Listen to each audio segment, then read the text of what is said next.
Hey Jeff, you back? Oh yeah. Yeah. Looks like I'll go ahead and switch over. We'll go ahead and get ready. We got Becky's on the YouTube chat. She says she can see it. So Becky, Where? hey, welcome aboard. I gotta find that. It's got a delay and it's going to drive me up the wall. I can't watch. You told me to go to YouTube, but the problem is I can't go to YouTube and watch the chat because it's like I'm time warp. That's a There different it is. show. Now I got it. That's for a different. I had the privacy settings to the thing. So Oh, nice. Yeah, all Becky's right, cool. thank you, Becky. Yeah, we can. Awesome. Thank you. The problem is it is Awesome. gonna mess me up because I'm sitting here and I'm looking at the chat because I think we're gonna use this as our chat window, but the problem is like it's delayed. Yeah, exactly. Yeah, we're live right now on there. Wow. Yeah, no, you're live. It's I didn't have a New World. I was gonna get an NWO hat for the show because I try to have a hat for each theme. The problem is Oh, I could not find a New World Order hat. sounds like you need a market you need to fill with some of the I do. hats. Yeah. Well, that's the thing. I'm. I was out there. I saw it. Gosh, I can't tell you how many hats. This is what's scary, and is I can't tell you how many Satan hats I saw. Satanic hats. Oh yeah, It's crazy. pentagram hats, all that stuff. It's insane. Yeah, that's the other thing. It's gonna be hard. I've been so long doing radio. It's gonna be so hard for me to realize I'm on video. I can't pick my nose as I look over and watch myself like rub my nose. Yeah, this will be fun, man. Just hang out. I've been on the air probably 3 weeks, 4 weeks. Yeah. Just kind of doing my own thing for a little while. Pre-roll. We'll consider. I might do this like 5 minutes before the show. Just turn it on and people are fascinated by the studio work and stuff. I was always fascinated by it. No, that's cool. You got some good stuff. Good presentation. Ready to launch. You got to see the. I finally got the wife to approve the studio. We moved here. Well, let me save the story. That's my problem. I got to save the story. I got to save the story. All So right. you're on every night during the week, is that right, Yeah, Jeff? I'm going to be on every night for 4 hours. Yeah, it's going to be a long haul, Wow. but it's okay. I'm going to compete with the big boys. That's killer though, man. Well, Well, you're there's a okay. You lot kind of of a shows. night owl, right? What's that? You're kind of a night owl a little bit, huh? Oh yeah, oh yeah, yeah, yeah. Yeah, me too. So this will work out It's perfect. normal. It works for me. Well, that's the thing is it is actually I can sit at home. Well, the difference between this studio and the other studio that I had in Chicago is I stood during the show in Chicago, so I got a little bit more exercise. I guess would be the words. Yeah. But since I'm here, I'm sitting down, and so I told Sandy the other day, and she agreed. We're in another year or so, we will look at building a studio. We have a nice piece of property, and build an actual radio production studio. That'd be On the, cool. yeah, yeah. I just it's you know, I love this stuff. I've always have. And all right, Yeah. we're Well, I down wait to till I get it right now and transition over. yeah. All right. So we're 2 minutes too. Dun dun dun. I hope it's like falling off of or riding a bicycle. So is this just gonna roll right over? We'll just keep broadcasting right on Yeah, YouTube. yeah, we'll just stay. Yeah, I'm not going to stop it. Might as well just stay here. All right, we got So, people here. And so it seems like YouTube likes to cut you off after like 2 hours. Do you know anything about that with do the they? live? I don't know if they do. I'll just hit the button again, start it over. There you go. Perfect. Yeah, Like it records, so it's all good. It is all good. All right, let me get my music queued up here. We'll get this thing fired up. Get some music. Now the problem is I'm going to leave you on.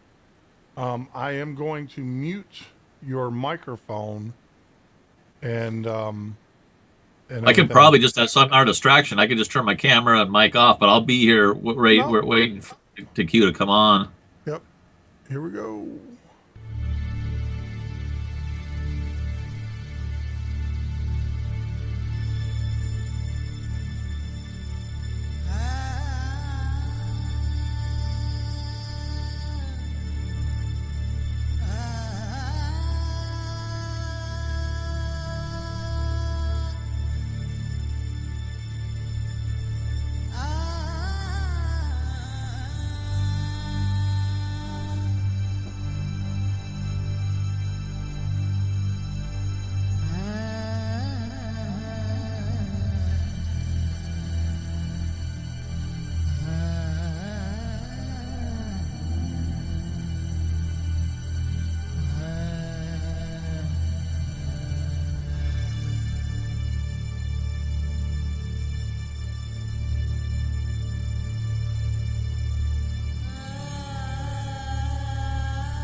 This is the Midnight Ocean with Jeff Norton on the Paranormal State Radio Network. This is the Midnight Ocean with Yes, Jeff Norton it on the is. This is the Paranormal Midnight State Radio Ocean. Network. I like to welcome everybody. Ocean. I'm getting feedback. I like to welcome everybody. Getting feedback into my microphone there. I'll turn it off. There you go. Hey, this is Jeff Norton. I am your host of the Midnight Ocean. It's a new show. You can catch us live here every Monday through Friday from 10 p.m. till 2 a.m. Central Standard Time. You know, for those that don't know, this is a coming back to the airwaves. Had another show not too long ago that we took off the air. It was more political and everything, but wanted to come back, wanted to give you guys something a little bit different than what I used to do. And that was more political talk. If you go out there and search my name on YouTube, you'll find some of my old shows and stuff. So we want to deal with more of the paranormal kind of shows here. And, we'll just do some house cleaning at the very beginning. I do apologize. I got thrown off there. I had an echo in my headset. And it's amazing how things how things can mess you up. But with the Midnight Ocean, we're going to have, if you go out to our website, www.themidnightocean.com, you will see just a plethora of experts, of different types of guests. The purpose of the show, of this show, is to bring non-mainstream ideas to the mainstream. And, that's something that's just lacking out there. The political talk, I listen to it too as well during the day and everything.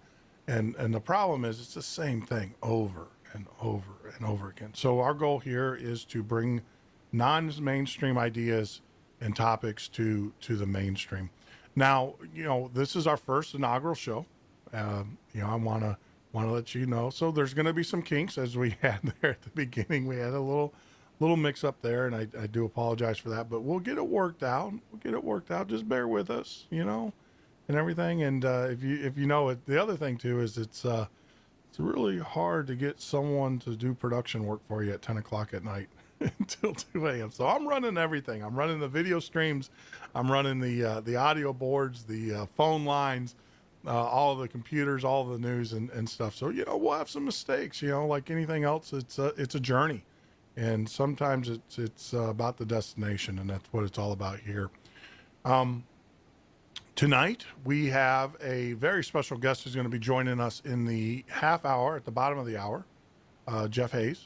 For those that listen to me on my old shows, you might recognize Jeff. Jeff came on the show, and there's a story behind Jeff, and the reason why he is our first guest of our inaugural show. When I was doing the political talk radio shows and everything, had great reception. We would average about 2,000 listeners a show, which is good in the podcast world. It's okay in the podcast world. But when Jeff came on, we had Jeff and another individual that came on to the show. We spiked at over 22,000 listeners. 22,000. Now that's mainstream. That's mid-market radio. For those that don't know, especially for late night. And so we, obviously there was something there. And so when I stepped away from the microphone, I said, if I ever come back, I'm going to do those types of shows. I'm going to bring Jeff back, authors like him, and we're going to talk about the non-mainstream. And that's why, Jeff is, and he's also a good friend. We become partners in crime, I would say, in fighting the new world order. And Tonight's topic is we're going to talk about the rise of the New World Order, his new book. It's book number 2, and The Calling of Man, or actually The Awakening. Well, I get it mixed up. I'll have to, when Jeff comes on, he'll straighten that up for me. But as I'm sitting there, I can actually see him on the video, and we'll bring him in at 10:30, and we'll talk about that. Now you can join us. Now let me tell you about some of the technology that we have here. This is not just a podcast. So we actually go out live. You can join us on Mixer, MixLR or IR live. Of course, we will go out through all the syndication networks, so you can pick us up on iTunes and TuneIn and Spreaker and all of those favorite tools that podcast tools that you guys like to listen to and stuff. But we're also live on video. Now tonight, I will be, if you go to YouTube and you type in the Midnight Ocean on live, you'll see our live stream. You can also get there if you go to the midnightocean.com and then click on the little YouTube symbol in the upper right. Now, one of the things that we discovered, and please, like I said, we're getting our, training wheels are still on a little bit here. Yeah, I know how to ride the bike, but I still need to have the training wheels. We noticed that the link, if you don't hit the link just right, it will actually take us to our Facebook page. So I ask that you look at the bottom right hand or wherever your browser is, and make sure that will actually take you to the YouTube page. Now on the YouTube page, we're going to use the chat room on the YouTube page. When you go to the YouTube, there is a chat there, and we'll use that to chat with you guys. Now, obviously, I'll take a look at it when I can, and everything. Now, we also have some Twitter handles. You guys will see those. We've set those up as well. We got some hashtags dedicated to the show that we own, and so you can also hashtag us. But, a lot of technology, a lot of things to digest. So please bear with us as we start using a lot of the technology and everything. But right now, you can go to YouTube, use the chat. I love to talk to you, love to hear from you. The other thing that's going to be different about our show is that we have what they call a hybrid system. It is a 20 phone line system, so we can actually take up to 20 phone calls at the same time. Now, we'll release those numbers a little bit later, and you'll be able to talk to our guests. You'll be able to talk to me. You'll be able to, get on the air through the good old landlines. We will be bringing Skype into the picture and allow you to Skype in a little bit later. Frankly, what we need to do is right now, this operation, if I count them, is running 8 computers. 8 computers. So I need to, we need to kind of compact it a little bit, because each computer has to have its own function. So, and if you go out to my, the Midnight Ocean page, you will see a picture of our studio. that I took, and you'll be able to see all the computers running and everything.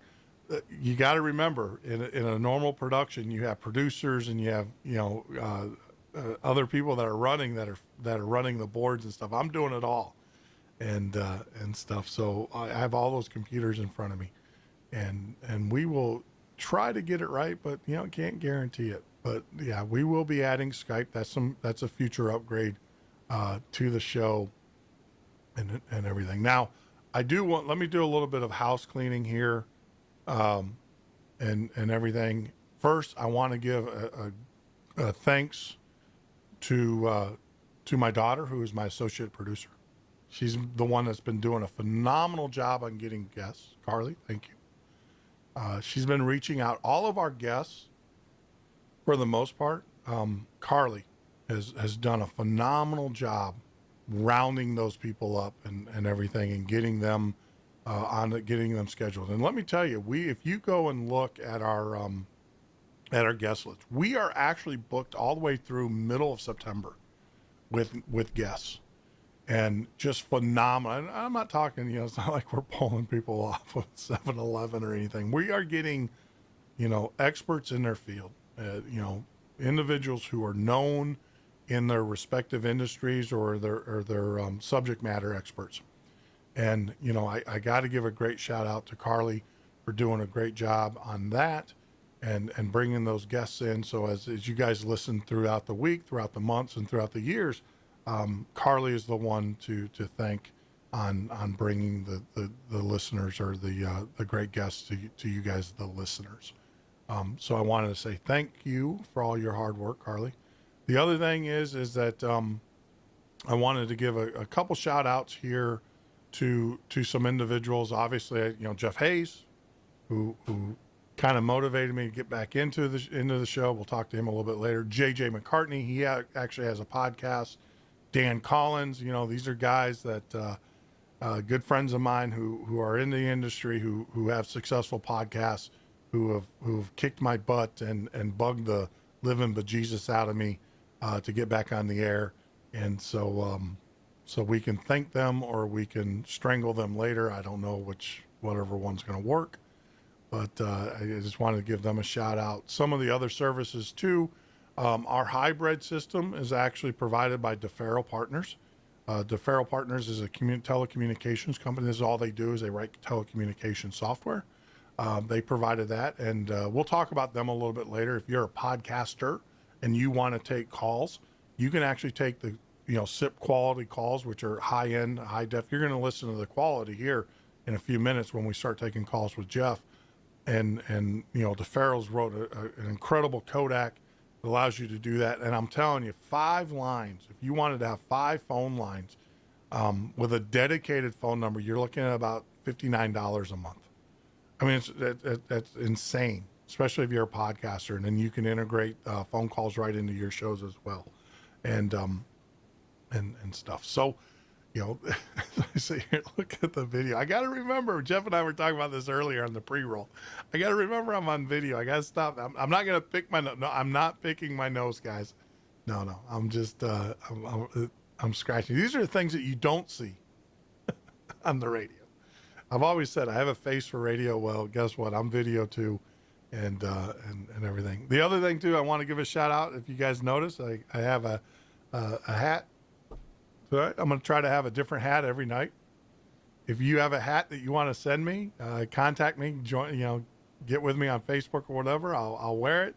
If I like it, I'll keep it. If I don't, I'll sign it and send it back to you. No, I'll keep it. I like it. I like hats. That's my thing. So tonight, unfortunately, I don't have a New World Order hat. I tried to find one on eBay or Craigslist and Amazon. I don't know if I'd put an ad on that I found at Craigslist, but Amazon and stuff, and the ones that I found were completely inappropriate. Prefer black. It works better with the green screen and everything. I do have a hat. It was kind of funny. I do have a hat that was given to me that had a green alien on it, and the alien kind of it looks like there's a hole in my head, which some would say there is a hole in my head, but that's a different topic, different day. So with that, I just want to say thank you to everybody. That's my big long introduction where I've been, and hopefully we can get back into the groove of things here, and get back to producing great quality shows and with great entertainment for you guys and gals out there. Like I said, join us on Facebook. Get out there to YouTube. Our chat. I'm watching the chat and on the YouTube and everything. So if you want to say something, I appreciate it, Becky, and stuff. Just get out there to the YouTube and the Midnight Ocean live stream, and chat with us. Love to hear from you. We do this show because of you, the listeners. That's why we do it. I love. One thing you guys will learn about me, and most that know me know that I love talking to people. I really do. And I can talk all day long. One of the things is, it's funny. I have a lot of guests who are 4 hours. How can you do it for 4 hours, 4 hours straight? It's like, it's not a problem. I just got to make sure I have plenty of coffee, which I do. If you're looking at the front of my desk, I got my my coffee mug. I have my Yeti full of cranberry juice, and then I have Boost. Yes, Boost. I say Boost. I am getting older, and that seems to be working, and everything. So the show, like I said, is 4 hours long. The format of the show is the first 30 minutes. You're going to hear me talk. Now tonight, I did more talking about the show and some of the things, but as we get going and stuff, I'll cover the news and we'll read the news to you, and I'll give you my take on it. And it's not going to be the same type of news that you're used to. It's going to be some of the bizarre, strange stuff out there. And then the bottom of the hour, we'll come back. We'll have our guests. We'll speak with our guests, our experts, and then after that, then we'll take phone calls. And, we'll do that until whenever. And like I said, so it is a 4-hour show, and just bear with us. Our goal is for you to take your phone or take your radio, your C Crane, and, put it next to your pillow, and hopefully we can not bore you to sleep, but put you to sleep. And, I will tell you though, there's going to be times where, you're probably not going to be able to sleep. Some of the subject matter that we're going to get into here, even actually tonight, I found one of the things about me is that I was never a Halloween or a Freddy Krueger fan. Never really got into that stuff at all when I was younger and stuff. But one of the things that scared the bejesus out of me was The Exorcist. Things that are real, things that go bump into the night. And we're going to have a lot of those.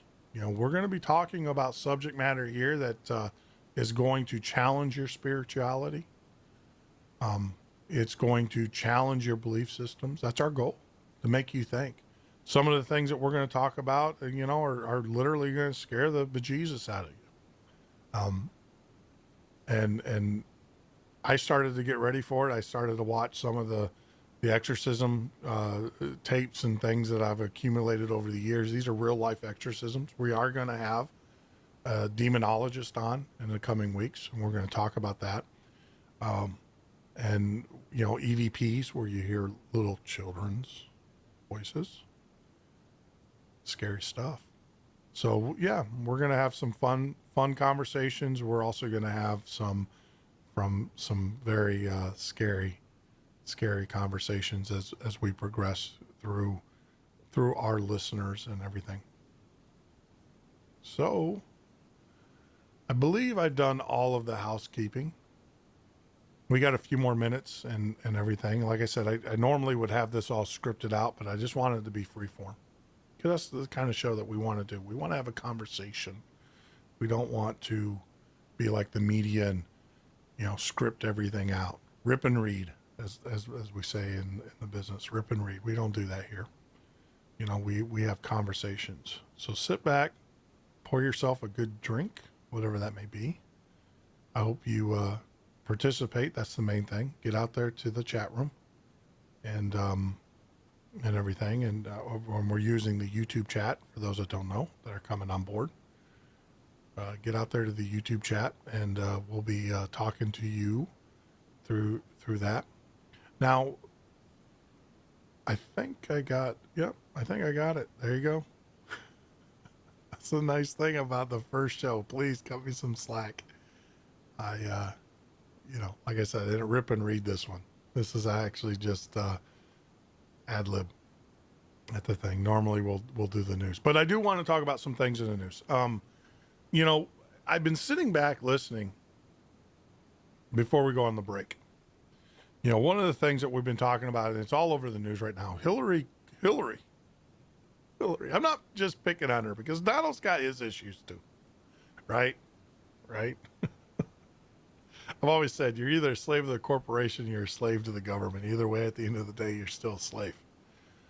And, the thing about Hillary, I want to explain something to the listeners out there, because most people aren't in the industry. Most people don't understand the business and how certain things work. They hear these words hack. Oh, so-and-so's been hacked. Everybody has probably had a virus on their computer or something like that. And, let me just go and say it. You don't get viruses on your computer over the internet unless you're going to websites you probably shouldn't be going to begin with. I'm just going to say it. All right. It's out there. Now, if your spouse is now looking at you going, oh, so what website are you going to? That's a whole different topic. And actually we're going to have, Tripp is going to be joining us talking about, computer hacking and everything here. He's a guest later on this weekend. And so, but I just want to say, you don't get viruses unless you go to places that you're not supposed to go to.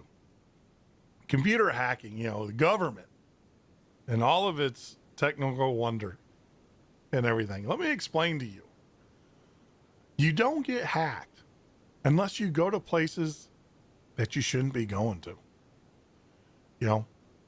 Very rarely. And they want to make it sound sophisticated. They want it to be, ooh, I got hacked. Ooh, cybercrime is doing that. And look, let me tell you, as a guy who's been there, and I won't tell you on what side of the fence I've been on with this one, but I will tell you this. You don't get hacked unless you go to sites that you shouldn't have been on. I want to make a shirt of that. So I'm sitting here listening to, the government computers, the DNC and all of this stuff, and they're talking about Hillary Clinton, and they're talking about her emails being hacked and everything like that. Well, that's not a breakdown of security. That's a breakdown of your employees. And, if anybody that's been in the industry and technology business long enough, I can tell you, I've had major corporate, I won't say the name of the corporation, but I consulted a major corporation. We were doing a major technology changeover for this company. And so we had all the C-level. I mean, this is huge. This is huge. This is huge. I look like Donald Trump on YouTube. No. So this was a big changeover. And, Dan, all right, go to bed, Dan. You had a long day. So the thing is that this is a huge corporation. And as we are sitting there doing the deployments, we're all in our little cubby holes throughout the United States, with our conference systems going on, and we're, go, no go, and all this stuff. In a major corporation, we're sitting there with all the eyes in the world, the CEO, CIO, everybody at the C-level. We go to this one office, and there's an individual, and lo and behold, he's watching porn. You don't get hacked unless you go to sites you're not supposed to. That's the number one security breach. I mean, it's the people. And if you Google most of the websites, or if you go into the Googler and you type in, porn found on government employees' computers, you and I as citizens, if we did that to our employers and everything, took their laptops and the devices and had porn all through it. And, porn is the number one honey trap. It is. It is. It is the number one honey trap. There's some other sites, like if you click, and I've seen some major sites, major news outlets. And I don't know if this is part of them doing it or if it's, they bought advertising and then, through DNS hijacking in different ways that way, if they have kind of taken the, redirected the traffic and stuff. But I've seen them, where I click, because I'm fascinated, I'm guilty. You don't go to sites that you're supposed to. No, I don't go to those sites, but I am guilty. I love going to the sites that are like, pictures in history. You know what I'm talking about? Troubling pictures in history. I love those sites. I love looking at those. I got it. I got it. I love those things. So I look over to the YouTube, you guys will see me look over to YouTube. That's what I'm doing when I turn away and I get distracted because it's a delay. So I'll tell you, I've seen some of those try to install a Flash Media Player and some other devices onto my computer and stuff. So, it's not all the pornography sites, but that's a majority of them. That's a majority of them, because what they've determined is that most people go, men or whatever, go look at porn. And, the other thing too is that if they put a virus on their computer, they're least likely, because it came from a pornography site, they're least likely to report it. Social engineering 101. So as Hillary Clinton talks about her servers being hacked, you got to ask, who's surfing porn at her house? I don't know. I'm just saying, let's call it as is. These are things that, the news media is not going to call out. And all of their plethora of experts and everything, they're not going to call that out. So let's do this. We're getting ready for our break. We'll jump off here. We'll take our break. We'll come back. Let me see how this is going to work. Had a little problem a little bit earlier, but we'll see if this works, and then we'll get back in at the bottom of the hour. We'll have Jeff Hayes, and then we'll get back in at the bottom of the hour. We'll have Jeff Hayes, and then we'll get back in at the bottom of the hour. We'll have Jeff Hayes.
This is the Midnight Ocean with Jeff Norton on the Paranormal State Radio Network. This is the Midnight Ocean with Jeff Norton on the Paranormal State Radio Network. All right. Gotta remember I'm on video. Guys, get your minds out of the gutter. This is Jeff Norton of the Midnight Ocean. Gotta remember I'm on video. Radio show, podcast, and video feed. Get your minds out of the gutter. You know, it is really bizarre as I sit and I turn over here and I see the video. I gotta get used to it. There's gonna be some things and stuff. You know, I was rubbing my legs. All right, guys. The video. As I'm sitting here trying to waken them up. You know, you try to sit in a chair all day long. All right, guys. So get your mind out of the gutter. But that's enough there.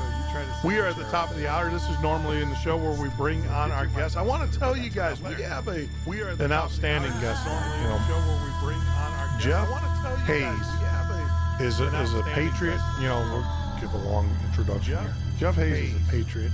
He's a family man. You know, he's a good friend. I think I can call him a good brother. He's a family and everything, and he's an outstanding author. You have not gotten out there and read Rise of the New World Order by Jeff Hayes. You guys need to get there. And you can get all the books. If you go out to the Midnight Patriot by Jeff Hayes. The Midnight Ocean. That's the other thing I got to do, guys. The Midnight Ocean. And you get out there. You'll go to our guests page. At the bottom of the page, you'll see links to books.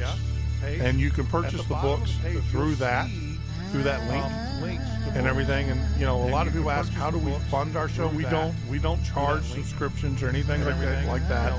The way that we fund our show is through those links, and that's how we do it. But enough of that. Hey, Jeff, are you there? Mr. Jeff. Hey, I'm here. You got your music still playing, Jeff. We got a little echo going on there. I don't know if you could hear that or not. Oh no, I can't. How about now? Is it dead?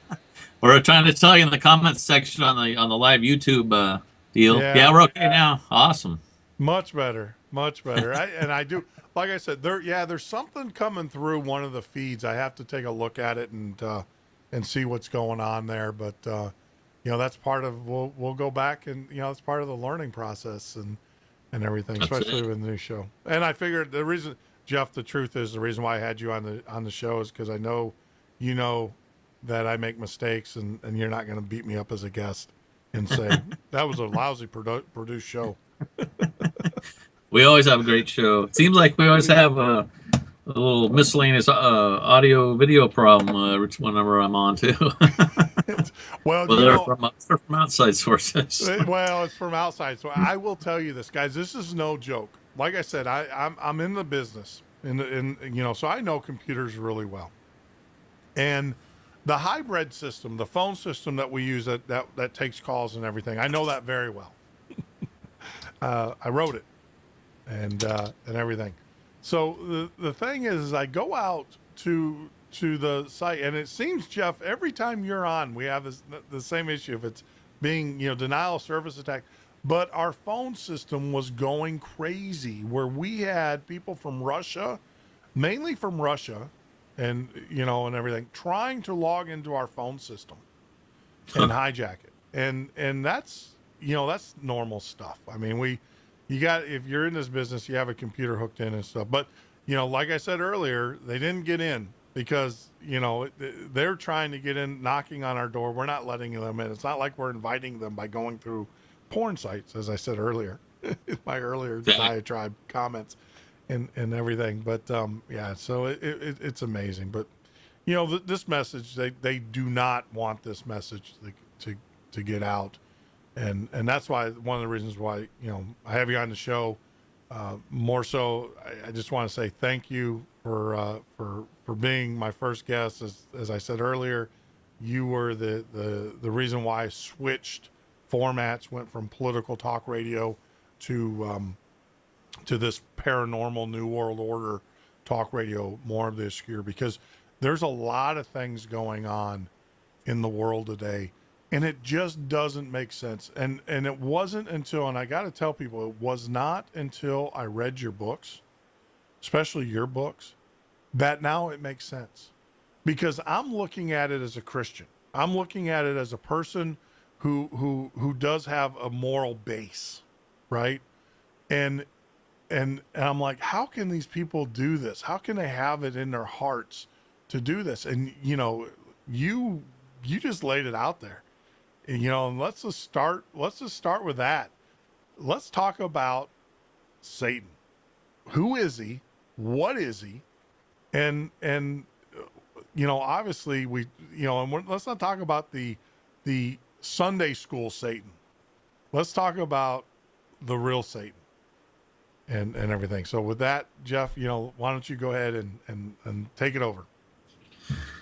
Yeah, our good buddy Satan. That's basically what my second book is about, called The Awakening. So that's a series of books I'm working on. My first book is kind of the gist of the New World Order conspiracy in a single book, and then the second book is kind of explaining all aspects about Satan and why he runs the New World Order, why it tells us in the Bible that he's the god of this world, why he kind of has jurisdiction in this physical world. So it's interesting stuff, and unfortunately, the people who run the world and who have always run the world, those are the people who worship Satan, and they obviously don't do the blood sacrifices in public anymore. Back in the day, when they were worshiping Satan as the god Saturn, they were doing all kinds of reprehensible sacrifices as public offerings, and it was just the societal norm at the time. So basically, all the Satanists were driven underground after Yeshua Jesus came and launched Christianity before it was co-opted by the Catholic Church. Basically, all that human sacrifice stuff kind of got driven underground. So, but they still do that stuff today. People that run the world today still do all those reprehensible blood sacrifices, bestiality, pedophilia. I mean, you name it. The more blasphemous it is to the Most High, the more they are involved in it. So, yeah. Well, I mean, and that's the thing. Two things. Let's, Jeff, can I get you to move over to your left a little bit? Yeah, the center of the camera. We're kind of off center a little bit. Get you to move over, but we talk about the bestiality and we talk about the blood sacrifice. Yeah, perfect. And everything. See, I got to get used to. Not only is it hard, you got to run a radio show. Now you got to run you video. Produce you got to direct it. You got. I'm directing. Yeah, but watch out. I'm definitely not gonna get be a director. But but you talk about you talk about blood sacrifices, and I was talking to a really good friend of mine the other day, and they said that there are blood sacrifices in our culture. I mean, there's a tune of about 3 million a year that are done in the United States alone, and through the abortion system. Yep. And and I never really thought of it, but they said that those, think about it. We as a society, and these are our leaders. These are people that we've elected, and the reason why this whole conversation came about is because we were talking about Hillary and Trump, and I'm like, I don't like Trump because of some of the things he does, because he's a little bit, but I like him because you know what you're getting. You get the package.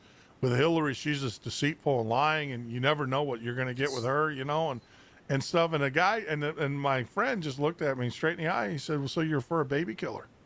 And I was like, and I never really thought of it that way. And without getting too much into it and stuff, but the Democrat, let's talk about, we have over 3 million babies who are aborted in this country. And I'm wondering, and I want to get your take on this, because I asked them, or I told them that I was going to ask you, do you believe that maybe that is the bloodletting or the blood sacrificing for Moloch?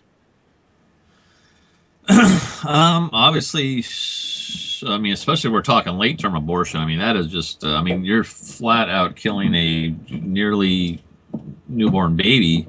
Yeah, I think to a degree, especially since they're taking all the, it's been proven that they're taking all the body parts from these abortions, and they're selling them to labs. They're selling them to Pepsi. For a while, they're putting it in Pepsi. I'd heard as fetal tissue food flavoring or some ridiculousness. People can Google that. I think that really happened.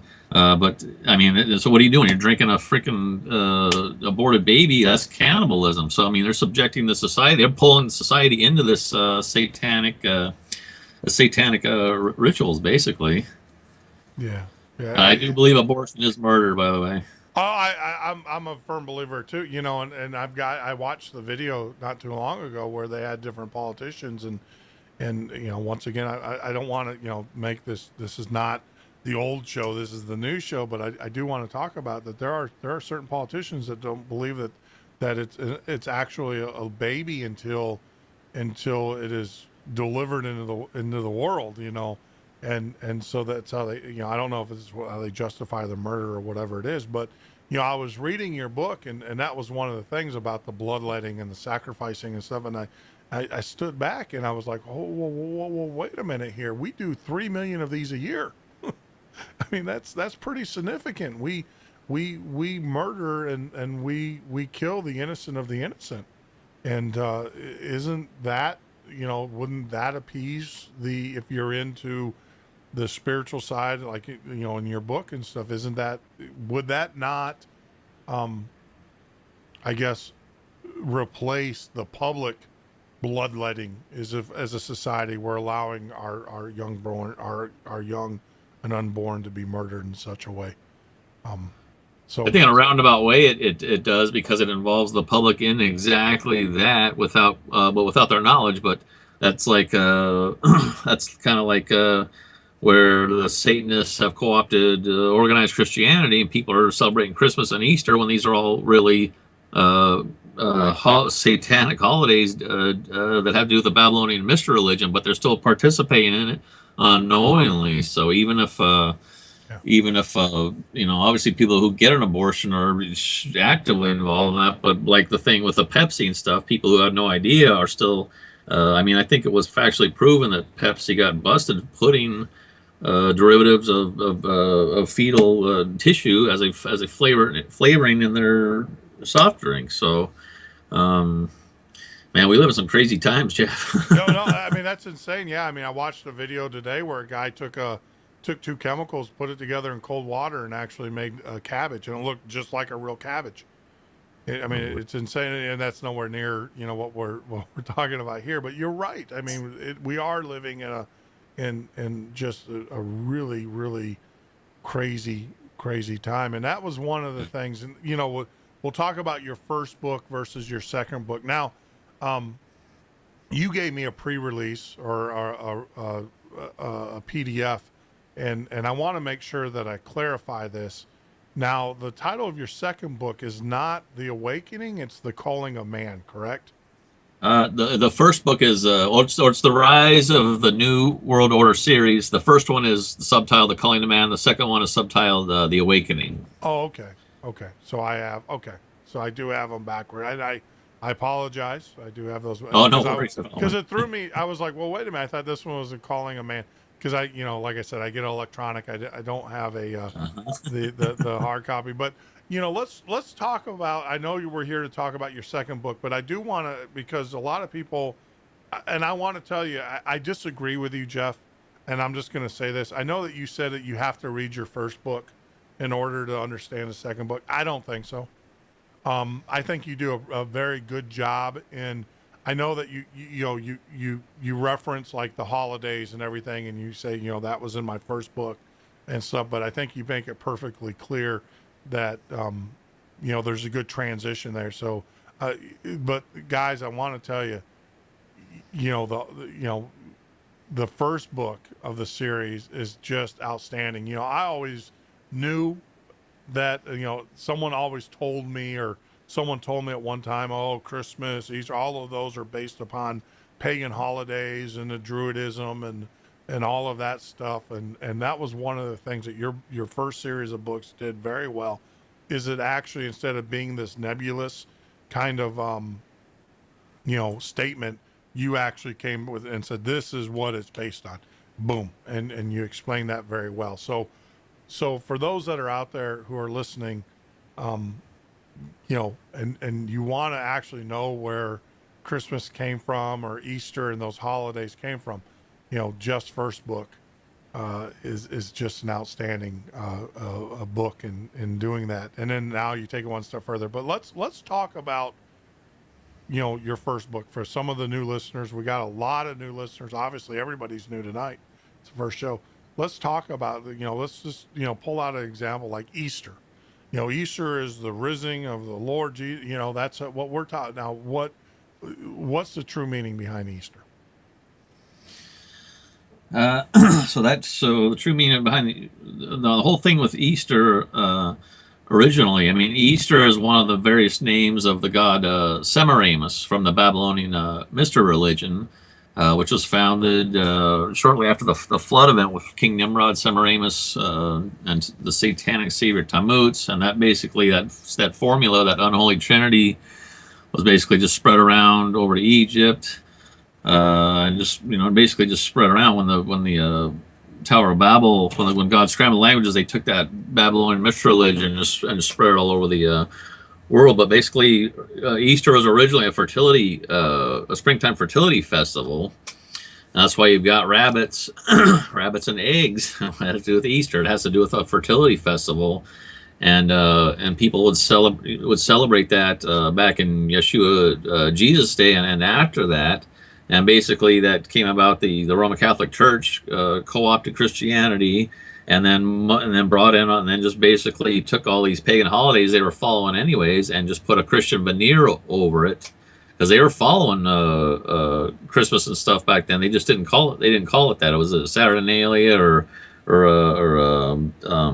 you know, all kinds of different stuff, but they just kind of melded it all, paganism with the original teachings of Yeshua Jesus, and that's where you got the original Roman Catholic Church, and then it just kind of went out from there. So, but I mean, if you look into it, all of our holidays, Christmas, Easter, Valentine's Day, Lent, these are all based on the Babylonian mystery religion, which is the same thing as Mystery Babylon out of the Book of Revelation. It's just basically a control system, an enslavement system where the Satanists set this thing up as a religion, and then the people follow it. But it's just dedicated to the same old guy over and over, King Nimrod from the Babylonian mystery religion. So that's where you get Queen Semiramis was passed down as Isis, and Ishtar, and Astarte, and Ashtoreth, and now as the Virgin Mary in the Roman Catholic Church. That is just another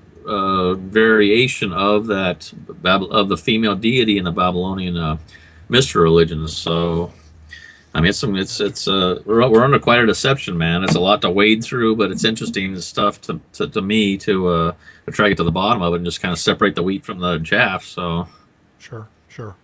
Well, I mean, one of the things, and first off, I want to, you know, on the video and stuff, Jeff, you're leaning again to the left. Sorry. I apologize. It's the way that the video I'll try with the Facebook. Yeah, you're leaning off, but there we go, perfect. So one of the things though is that now naturally, and you tell me if I'm correct here or if I'm way off base. You know, I was told that, yeah, of course, a lot of these holidays were based upon, they were the Druid holidays, and what happens, the Catholic and the Roman Church, we'll say the Roman Church at the time and stuff, what they wanted to do is replace paganistic beliefs and replace them with Christian or Catholic, or, you know, Christian beliefs. Not that I guess it would be more towards Catholic beliefs than Christian belief systems. Is that what you're finding, or did they, you know, just hijack them and make them their own?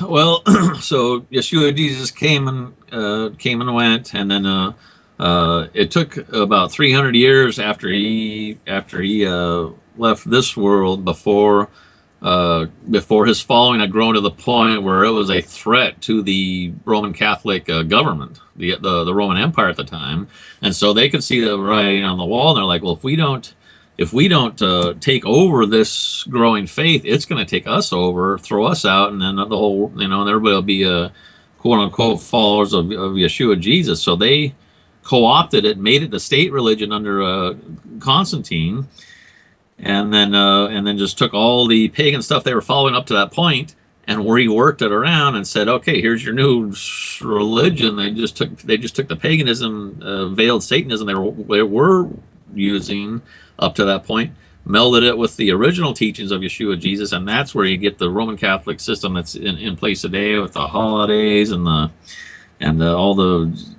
just the various ceremonies they do, and um, so that's kind of how that Yeah. got rolling. Well, And I of course, mean, you have the Crusades, the Inquisition, and all the rest sure, of yeah, that. yeah, the cleaning. Yeah, I mean, obviously, if you want to, take over society, if you want to take over a culture, more importantly, well, the identity. You have to first, you have to remove the identity. You have to take that away from them, and so I can see where you would take their festivals or holidays, and you would morph them into yours. And but yet you're saying, hey, look, you can still have this. Like, you go down to Mexico City, and if you ever, the Day of the Dead down there in Mexico, which most people up here would be like, that is crazy. Um, Yeah.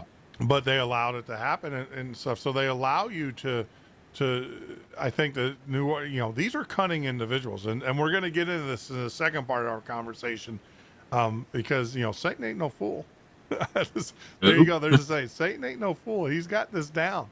He knows exactly what to do, and we'll talk about that when we get back from our break and everything. But like I said, your first book was outstanding in laying that out and talking about how we were socially, if you want to use the word, engineered or cold, which is the name of that book, The Calling of Man. How we were manipulated into this belief system that we have now, and so it's so hard though, Jeff. I my favorite time of year is Christmas. I love Christmas. I love especially when you got kids and stuff. What are your suggestions? Are you saying just you shouldn't celebrate Christmas at all because you're giving into a deity, or you're giving into the Satanism, or Easter and all those, whatever. But Christmas, I love it because it seems to be the time of year that we get together as a family and we all celebrate, and our fortune, or our misfortune in some cases, but we all get together, and I'm torn, to be honest with you. I'm really torn. Oh, Should me I too, just give it man. up? Yeah, I mean, Well, what do before I you? got saved, Yeah. in like 2009, 2010, I had the most decorated house in my entire subdivision I live in, which is probably a couple hundred houses.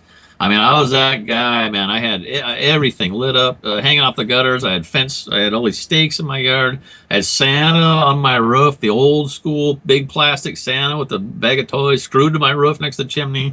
And then I got saved and learned where all the stuff came from. And that next year, not a freaking thing went up, man, because and I've had a little tension with my family, or especially my wife, because she still wants to. Oh, I think we lost. I think we lost Jeff. I think we lost the Whoops, audio. sorry, I No, accidentally hit the mute button. you hit the mute button. I was like, yeah. I muted myself. I was just getting ready to say how much my wife doesn't like the fact that I don't like Christmas anymore. I muted She myself. reached over and muted you and I stuff. watched for the No. rolling pin coming out of the side of the screen. Yeah, I mean, because I'm torn. I really am, because I've always, my thing is I know Jesus was born in summer. I mean, the astrological, the astronomy, not astrology. I want people to make sure that I'm not looking at the astrological charts that are sitting on the Vatican floor as you go to Vatican City, which is that's a story in itself. But the astrology, I should say, charts that are sitting on the floor in the marble. Yep. But no, I know that Jesus, just through the description and the history and the back research and stuff, was born sometime around June, July. Not in December. December correlates with the winter harvest, the winter solstice and everything like that. But like I said, to me, it's not about the birth of Jesus anymore. To me, it's just my family coming together. It's kind of like a farmer. The harvest was good this year, so I'm going to share it with my family. I was blessed, with a good income this year, so I'm going to share that with my family. And that's, I guess, in my mind, and maybe I'm just trivializing, or I'm trying to justify as much as I can. and everything. Maybe I'm just, I just don't get it.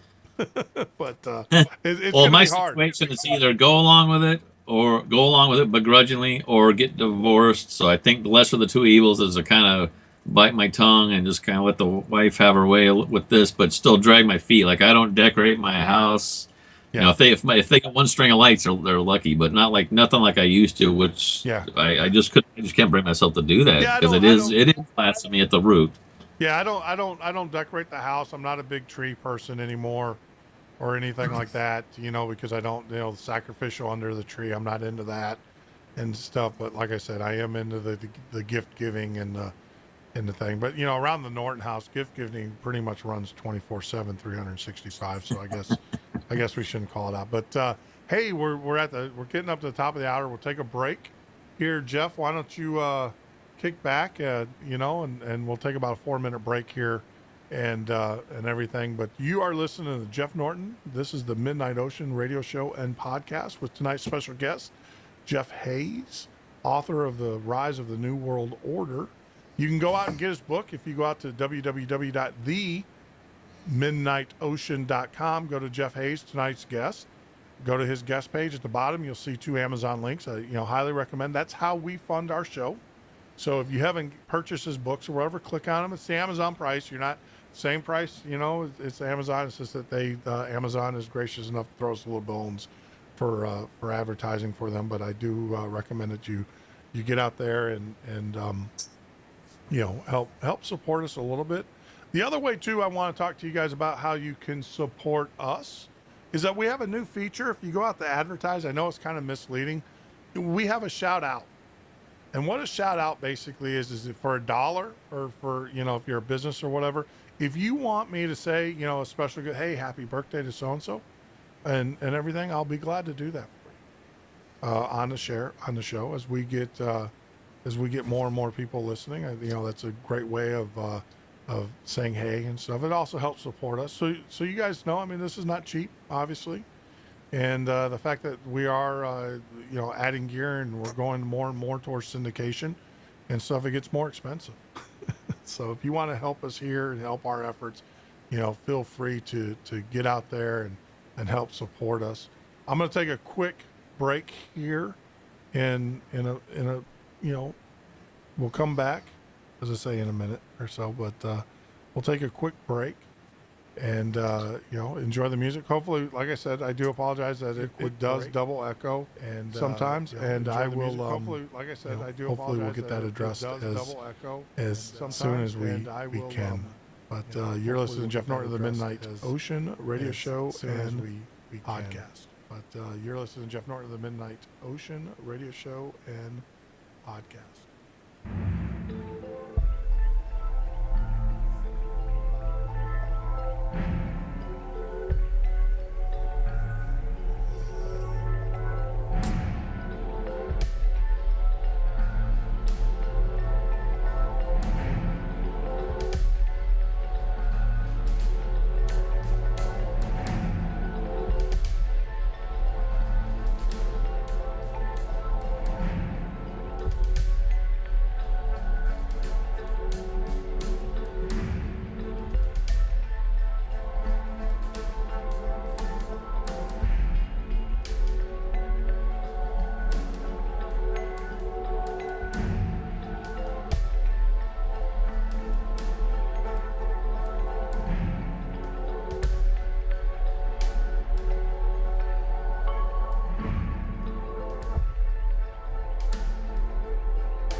is the Midnight Ocean with Jeff Norton on the Paranormal State Radio Network. This is the Midnight Ocean with Jeff Norton on the Paranormal State Radio Network. This is the Midnight Ocean with Jeff. Midnight Patriot Radio Show and Podcast. I am your host, Jeff Norton, as I bring those up. And like I said, hey guys, it's our first show. We're going to run into a little bit of problems. We've already run into a few. And we'll get those things resolved. Get the echoes and everything that goes on, and you don't know you have a bad car until you take it around the block, right, Jeff? That's right, man. You got to get the old test drive. That's right. So, before we took the break at the top of the hour and everything. Oh, I have to answer a question. Someone asked me why we play the bells. So for those people that don't know and everything, who are not shipped, obviously the Midnight Ocean, actually I picked the name, the Midnight Ocean, not because of my other show. A lot of people were like, oh, that was, you did that because of your other name. And it's like, no. The reason why we call and I'll tell people the Midnight Patriot, which is the other show that I had. The reason why I called myself that is because I felt that there was a lot of people like, with Paul Revere, who were patriots, but, were farm hard workers doing, they did their thing. They paid their taxes. They did what they had to do. But then when Paul Revere did his midnight ride and called them to stand in arms, that they rose. And, so that was the term. That's where the Midnight Patriot came, is that, we were citizens, people who, for the most part, went to work, did our job, did what we were supposed to do. But then when it got to the point where we had to rise, we rose. When we were called to the fight the tyranny of King George and all of that. But the Midnight Ocean actually came about. The name is that, for those that don't know, I've always loved to sail on the sailboats. I've gotten into power boating a little bit more, obviously moving down here to Florida and everything. But if you've ever been on the ocean at midnight, it is one of the most peaceful places you can be. It's just incredible most of the time. The other part of that is it could also be the scariest time of your life is sitting out in the ocean in the middle of the night. I can tell you, I've had more come to Jesus meetings sitting on a ship in the middle of an ocean with a swell, when it gets nautical. So the bells actually come from, I'm going to leave it at this. You guys are going to have to do your own research, because I'm not spoon feeding all my listeners out there. The bells actually, it's a naval tradition for the watch. It's basically a lot of people will be like, well, that's how you tell time. No, it wasn't really that. It had a lot to do with the watch, when you were put on your watch hours and stuff like that. And so, but get out there and, Google it. It's not that hard to figure it out and everything, but that's why we play bells. Going back before the break, we talked about the holidays and, the conundrum that I had about, celebrating and everything. We'll let that one pass and everything. And now let's kind of move up. Like I said, if you guys want to learn more about the history of the holidays and their ties to paganistic and Nimrod and all of that, and everything, you got to go out and read The Rise of the New World Order, The Calling of Man, and which was Jeff's first book, which went and explained that. Now his second book, I'll tell you, man, scared me. It really did. And let me tell you why, because I always had questions. How could people be so evil? How could politicians be so wrong?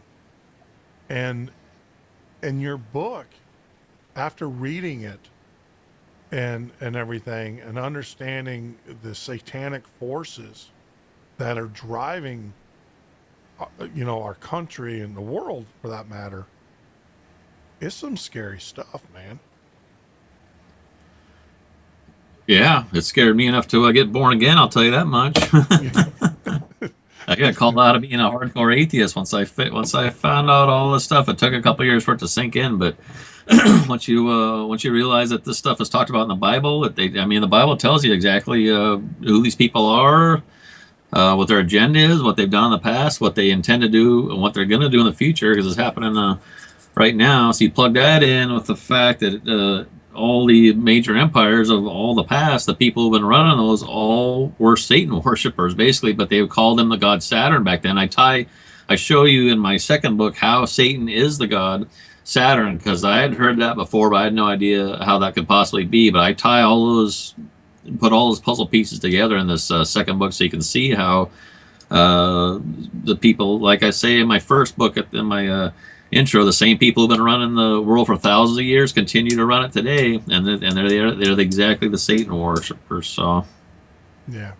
I mean, I think especially how you break. I like how you break your book down, and we'll just kind of get into it where you talk about, like in chapter 2. Let's just start there. Let's talk about Satan.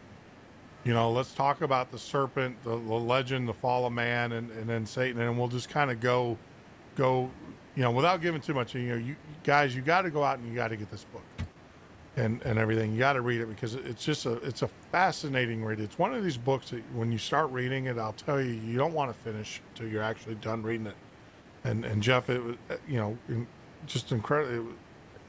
There's very few books. Obviously with what I do, I read a lot of books. I just finished like 4 books, and I'll have to tell you, that your book for the length of the book and everything, it was one of those things where it's like what's next. It's almost like, all right, so you build upon the story very well, and I just want to commend you on that and everything. But let's start at the devil's in the details. I was shocked to who the devil actually is and the history of the devil. I always thought that he was, he was a fallen angel, which, I think you talk about that. But more importantly, you actually go as far as saying in your book that he's actually a conspirator with God. And, can you kind of explain that? What you were meaning by that?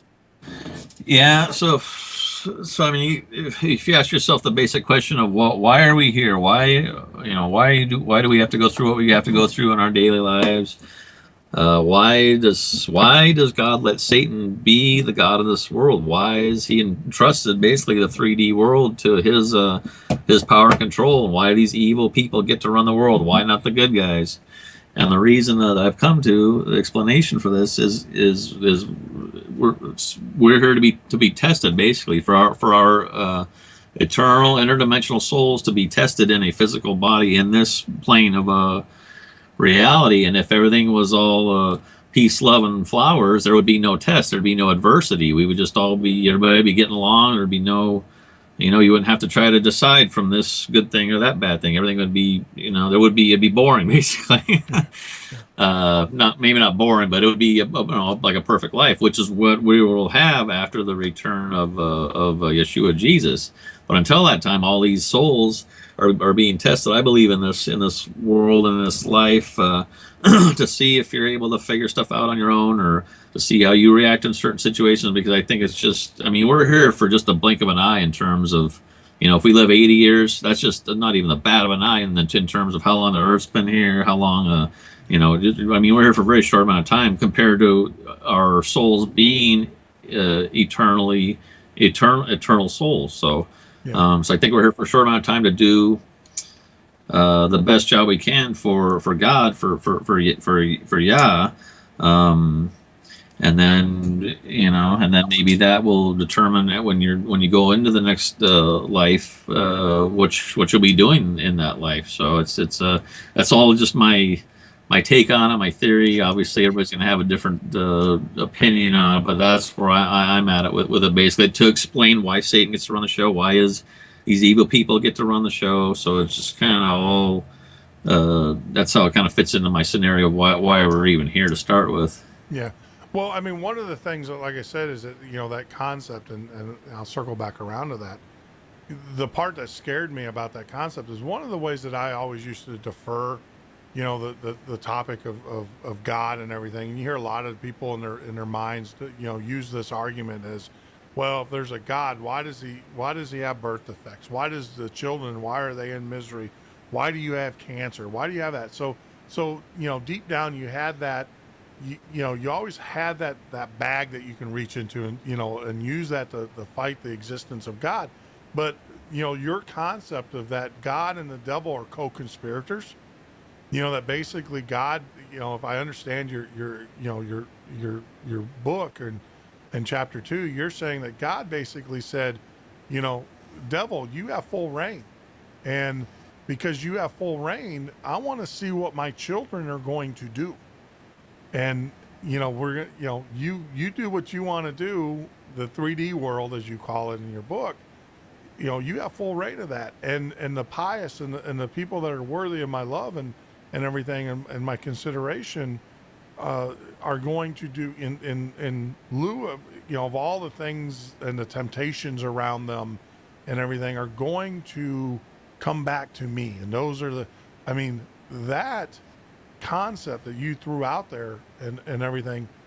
Now, what scares me, because I can never go back to that book or that bag of tricks, say, well, if there was a God, why do we have this? Why do we have that? Why do we have that? Well, you just explained why we have it. It's all a test. It's all a test. Yeah, and all you got to do is read the book of Job in the Old Testament to see, and that's the oldest book of the Bible. You can see in there how Satan is God's agent to test us. That's what he does. He uses Satan to test Job, his loyal follower, to see, it's almost like so when you read the book of Job, it's almost the introduction of the book of Job almost relates a scene almost from the movie The Clash of the Titans or something, where God is all powerful in his hall of chamber, and he's got his angelic entourage around him, Michael, Uriel, and all them, but also Satan, it says, also with his little entourage, and they're all looking down on Job, and God's talking up Job. But this is all in the book of Job. I'm just kind of paraphrasing there. And he's like, look at my faithful worshiper Job. He's just an upstanding guy. And Satan is like, well, he wouldn't be all that if you hadn't given him all this and that. And God's like, no, he would still be the same even if he was broken and penniless.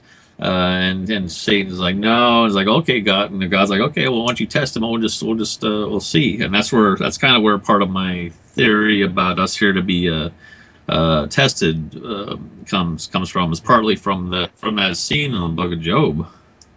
Yeah. To be, and like I said, that scares me because I have failed miserably in those tests. Oh, I fall on my face every day, man, and I just. I used to get so mad at stuff. I just kind of shake my head and go, "Oh, you got me that time, Satan." But I'm not gonna get mad. I'm not gonna lose my temper. Like I used to be a rageaholic, but since I got saved, I'm just almost like I'm a very different person for sure. Yeah. And like I said, for me, I know a lot of the Christians out there and stuff. You got to be saved. You got to be saved. But I think more so than just being saved, and it's more about, like you said, it's a test. Is that God puts tests in your way, and as you progress, and I've actually seen this in my life, is that the temptations are different, right? When I was a lowly college student, the temptations, or a high school kid, and the temptations were pretty easy. They were the women and the drugs, right? Yep. And then when it came to college, it was still the same thing because he knew my nature. It was the women and the drugs, and then as I got older, it was status. It was the car. It was the Mercedes. It was the, all of those things. And as I look at this, and like I said, this is for those that don't understand that, I find this to be a scary subject because I can actually see it tie right into my life, and I can see the realism in this. This is not something like a Freddy Krueger, kind of a horror story. This is a real life. I can see the tests that have been put in front of my life, and I can see where I failed. Now, I can also see where I've succeeded. It's not all failure.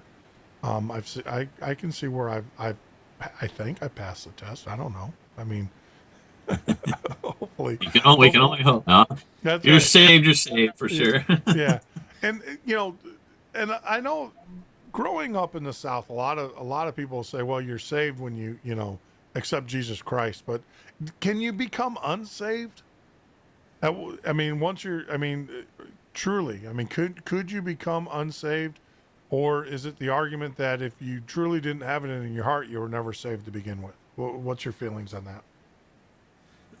I think if you earnestly believe in your heart in God and that Yeshua Jesus is your Messiah and He did die for our sins that our physical 3D bodies just can't resist, then I think you're saved no matter what, as long as you don't go over purely to the other side to be. Sure. I mean, you cannot be born a Christian or a Christian and then go to a baby murdering ceremony and drink blood and still be a saved person. So even though the proponents of the New World Order, some of them do almost believe in that concept, and I talk about that a little bit in my second book, where they feel that someone has to create the evil to test us. So they look at it almost as if they're doing a job for God Himself, because they believe in God, they believe in the Bible. The people, the Satanists around the world, they know Yeshua Jesus is the real deal, but they're going in this other direction where they want to experience this life, everything they can pleasure-wise in this life. Yeah. So it's just kind of Well, I an mean, interesting. well, Satanism is not the same as being an atheist, which is a whole different. I have that conversation. How can you not believe in something you don't believe in? You say, Yeah. well, I'm an atheist. I don't believe in God, but yet you just recognize God because you're saying that you. So I get in those circular arguments with my atheist buddies and everything. It's like, how can if you don't believe in UFOs, you don't believe in UFOs, right? I mean, it's pretty simple stuff. But why are you always referencing them? Yes. in your conversation and stuff. So, but I think you're right. You hit on something, is that Satanists do believe in God, just like, and this is, like I said, the scary part, because I'm actually having a guest on tomorrow who is going to talk about how God comes and talks to you in your dreams, which is going to be amazing. But one of the things that out of her book I was reading, she clearly says that the devil comes and talks to you in your dreams as well. And it's mind blowing to me, because these are concepts. It's like, oh yeah, whatever, for me. But now, now that I'm listening to the experts, I'm having you guys on the show and stuff, I'm learning that Satan is real. I mean, he's a real dude, and he doesn't mean to do as well. I mean, obviously the test, but he's also a persecutor. He's also, and you talk about that, and I think this is probably would be a good segue. Let's talk about Satan and the New World Order. Obviously we've established, okay, we all believe that he's here and stuff. How has Satan infiltrated our government, our politics, and everything? How, Jeff, how is that? How did he do it? How is he doing it? He's done it through the money power of the Satanists who own and operate the central banks of the world, the quote unquote synagogue of Satan, from the Book of Revelation, like your Rothschilds, Schiffs, Rockefellers, right on down the line. A lot of they're largely Kabbalists, which is basically like satanic Jews, for lack of a better term, where they're doing. That's where I get into my second book about some of that. But it's just when the Rothschilds took over launched their central banking scheme in the late or the early mid 1700s. That's kind of when the final leg of this whole millennia-old plan for global government the fuse was lit, basically, because from the time the Rothschilds got their central banks going in Europe, it just kind of spread like a cancer over the entire world until now. Today, the Rothschilds basically own, run, operate virtually all the central banks in the world: the IMF, the World Bank, Bank of International Settlements, Federal Reserve, Bank of England, Deutsche Bank in Germany. I mean, just right down the line. And with money is And with money is power, because you can buy off any politicians. You can donate money to their campaign. You can donate to their foundations. That's why this whole Clinton Foundation, there's huge rumblings about how many hundreds of millions of dollars they have taken into the Clinton Foundation. That's really needs to be dug up.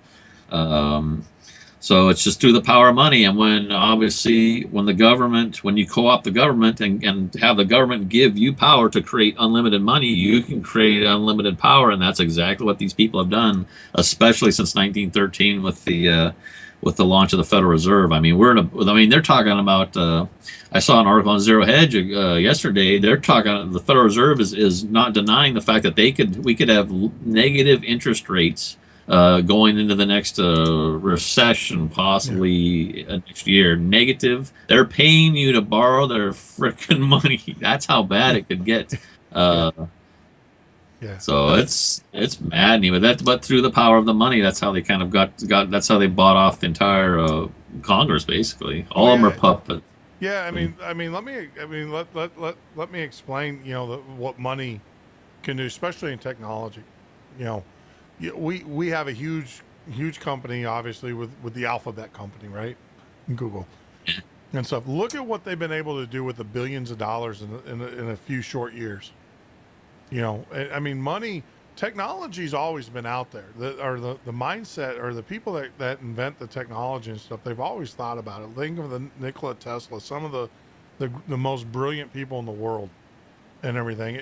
But it took money to see this. We're now seeing robots. We're now seeing audible drones, or audible.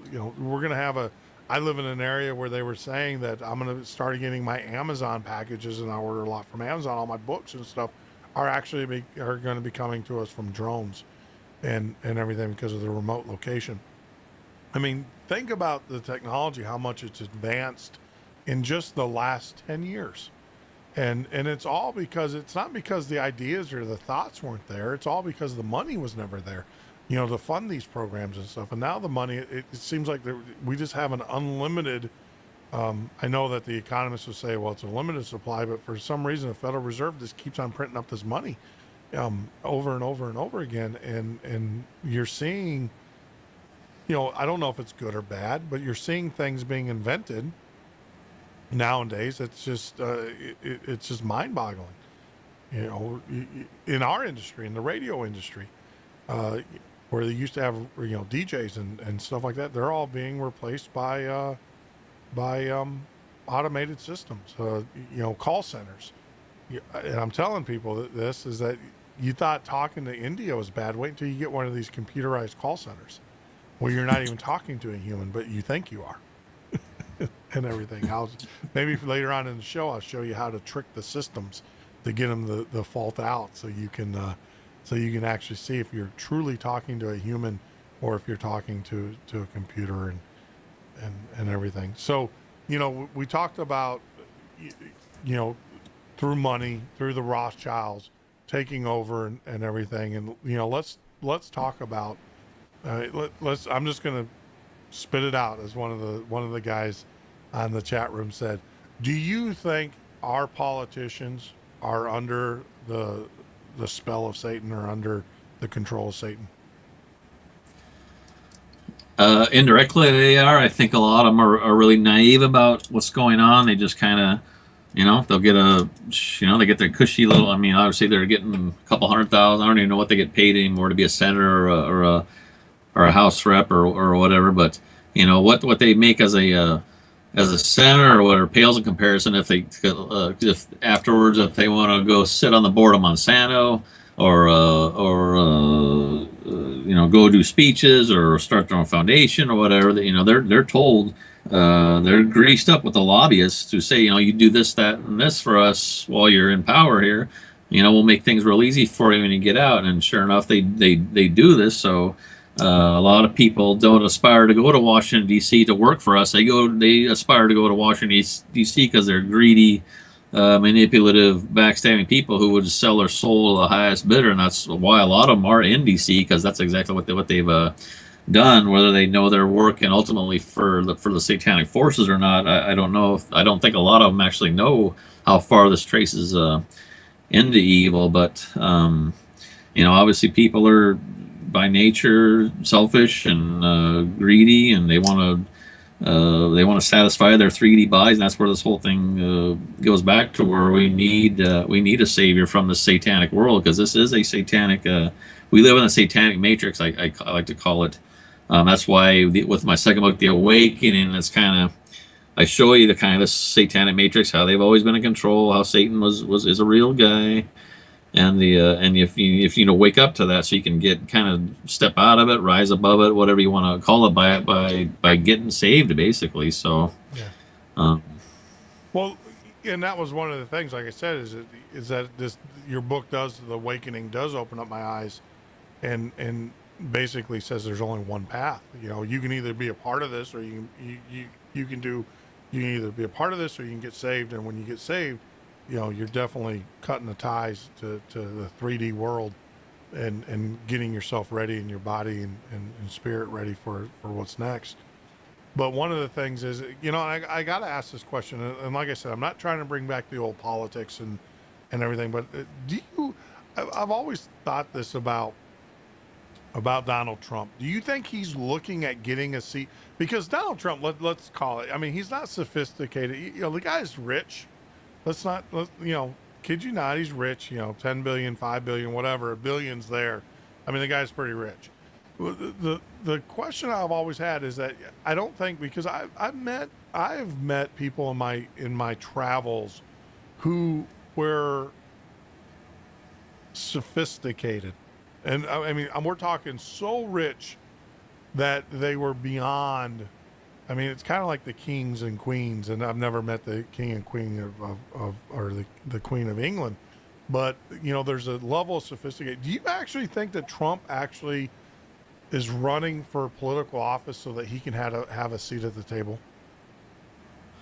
no, I don't. And I've been following Trump for a long time. I don't know how good of a president he'd make. Obviously, anybody, including a corpse, is going to be better for us than Hillary. I mean, Hillary's just, I mean, she is just pure evil, maximum paid puppet who's going to do whatever her new or masters are going to tell her. I think Trump actually is more, he's patriotic. He doesn't hate this country. He doesn't hate Christians. I mean, everything that he is, I think, as just a general person, Hillary's not.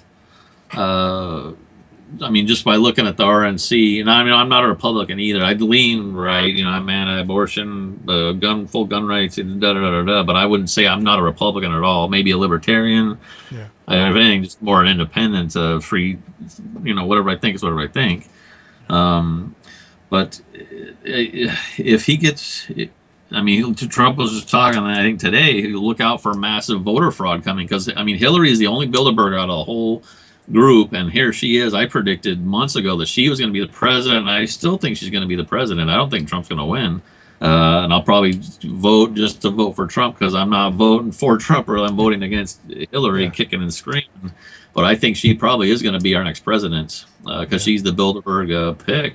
Yeah. I hate to say that. That's the truth. Yeah, no, and that's the thing, and that's why I was wondering, like, with Trump and stuff, as I get it, is that you can have a love for your country, and you can have all of the things that he says and stuff, and make America great again, and I get that, but something for me, I'm a libertarian. I'm a left-leaning libertarian. I believe that government needs to stay the heck out of our way, but we also have an obligation to take care of those people that can't take care of themselves. And there's a difference between that statement and handouts, right? I don't believe in, we have to take care of people that cannot take care of themselves, and cannot is the key word there, not will not, and everything. And as we're blowing by this break, but it's okay because I own the show. So the thing is that the thing with Trump that and I wanted to get your opinion on it. To me, like I said, he just seems like, because he is outside, he's a rich guy, but in the scope of things, he's not really that rich. Nope. And he seems like, I mean, we're talking, I mean, guys and gals that are out there listening, there's a family in Greece who you don't ever hear the name. It's almost to the point that when people publicly, and there's a conspiracy going, I'm not even going to say it because I love my life and stuff. But when you mention their names publicly, and if you're on, if you are in the public domain like radio or media and stuff, you tend to disappear. I mean, they are that powerful, and this family has been running the world, or has been part of the world organization for centuries.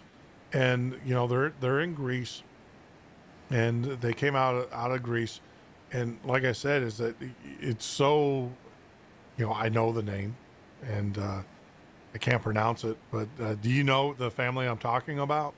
Onassis? Not the Onassis. Those were the shit, obviously with the Kennedy and stuff. No, there's another family that is basically so so powerful. The media is afraid. You just don't mention their names. It's kind of like Mortimer or whatever from the Bigger than Rothschild? Not the Rothschild. Nope. They're even more powerful than the Rothschild. This is like the number one family in the world. And I mean, they have tentacles throughout all the media. That's what I'm saying. They are so secret. I've heard their names a couple times. They are so secretive and everything. Like I said, if you're in the media and you mention their name, you will get letters, cease and desist letters about don't even bring us up. I mean, they own governments. They finance governments, and everything. I'll pull it. Maybe I'll give it after the break. And everything. So we've blown through the 30 minutes, this bottom of the hour break. Jeff, do you want to continue? You want to take a break, or do you want to just roll on, man? Yeah, we just roll on, man. I'll roll on because you know what? The audio's not working anyways. I get that. It's driving me nuts that that we'll have to work through that tomorrow. So, obviously we went through the chapter 2. We talked about the fall of man and everything. What's the biggest challenge besides, obviously you got to be safe, but Jeff, if I said, fix it, how would you fix it? Fix what? Fix the world.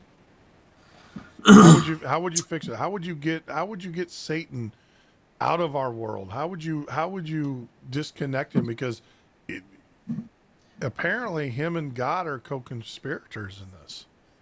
I mean, can it be fixed? Yeah, I think that Satan was always intended to be the god of this world, and even before mankind was here, I think Satan was running the planet for God. And I put some of the stuff in my first version of my second book, where I almost believe in something that I would only be able to term as like divine evolution, not Darwinist evolution, but where the angels possibly were here tinkering with the earth and the life forms for hundreds of millions, if not, and probably billions of years as as representatives of the Most High, kind of like his like this is like his little petri dish or his little laboratory, God's laboratory, and his workers are the angels, and he's got one angel named Satan, who he put in charge of this whole operation, and that's where we got into the whole thing where when God decided it was time to put mankind on earth in the form we are in today. And I do believe there are cavemen here and all this stuff. And I've got different theories on how all that stuff works. But in the form we're in here today, when we're put here, Satan was and still is the god of this world. And when Satan first got the view of the human women, he was smitten with them. Like he was like, I want to get with that. And then ultimately that's where the Watchers thing comes in. I go into this in my second book. Satan basically talked to 200 other angels who were supposed to be kind of just monitoring us from another dimension, just kind of watching as we're progressing. He was able to convince 200 of these angels to come into our dimension, take physical human bodies, and then start having sex and reproducing with the human women. And that's where we got into the whole Nephilim problem. That's where the whole earth got DNA corrupted, and that's the exact reason for the flood. And that is the true fall Satan was doing something he wasn't supposed to be. He kind of overstepped his bounds, basically, from what he was supposed to be doing, which was just kind of monitoring us, testing us. He went too far and came into our world as a physical being, I believe, before the flood. And the cultists and the Satanists talk about this, and his name. His title before the flood was Cronus, and that is represented by the god Saturn all through history. Anytime you see the god Saturn or a representation of a god associated with the planet Saturn, that is Satan hiding in all these mythologies all the way down the line from ancient Babylon. I forgot what was the question again. Well, I mean, what would you? I mean, the question is, all right. So if I said, Jeff, how would you fix it? How would you? I mean, obviously we have this intertwining of Satanism and everything in the 3D world and stuff. But how could we fix it? I mean, It's prophesied to happen, so it's yeah. the only. I mean, it's going to happen, and I accept that it's going to happen. That this, Antichrist is going to come, and the world's going to come. I guess partly what I'm trying to do is not only just wake people up to it. I'm actually trying to throw a monkey wrench into the works and slow the beast, the machine, down enough so maybe my kids can grow up in a tyranny free world, as opposed to what I'm looking at now is, in a very short time, we're going to have bedlam, and they're going to have a really crummy life. And so I just don't, I'm not one to sit on my hands knowing that that's coming when if it's possible that I can slow it down. I don't think I can stop it, but I can possibly slow it down. If I can slow it down, I'm going to. So that's kind of what the drive behind me putting this stuff in the books and trying to wake people up. So, but I mean, if people, I think it was Thomas Jefferson who said, if the world had embraced the words of Yeshua Jesus as purely as they were spoken from his lips, the entire world would be Christian now. I'm pretty sure it was Jefferson that said that, and basically that just boils down to the two commandments he gave us, which is to love the Father God, our Heavenly Father, with all your heart, mind, body, and soul, and the second one is to just treat other people like you want them to treat you, and that's it in a nutshell. If people would follow that, there would be no wars, there'd be nothing. It'd be perfect. Well, and that's the thing is that when I was in Chicago, I had a lot of friends who were options traders, and these obviously these individuals that are running the world and everything are into the options markets and stuff like that. And one of the things that they made it clear is that no one makes money when everybody's at peace. They want the chaos, and they want the wars, and they want the pestilence, and they want all of that because markets that are in flux like that's where you have the best opportunity to make money. So basically what and I was afraid that was going to be your answer, is that what is going on is when you talk about God and Satan being the co-conspirators in this world and the test, it doesn't look like we will ever have peace. I mean, I was going back to when in my lifetime I grew up on a SAC base.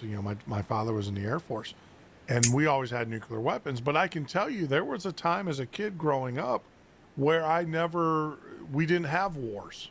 We really did. I mean, we just came out of Vietnam, so the United States was very anti-war.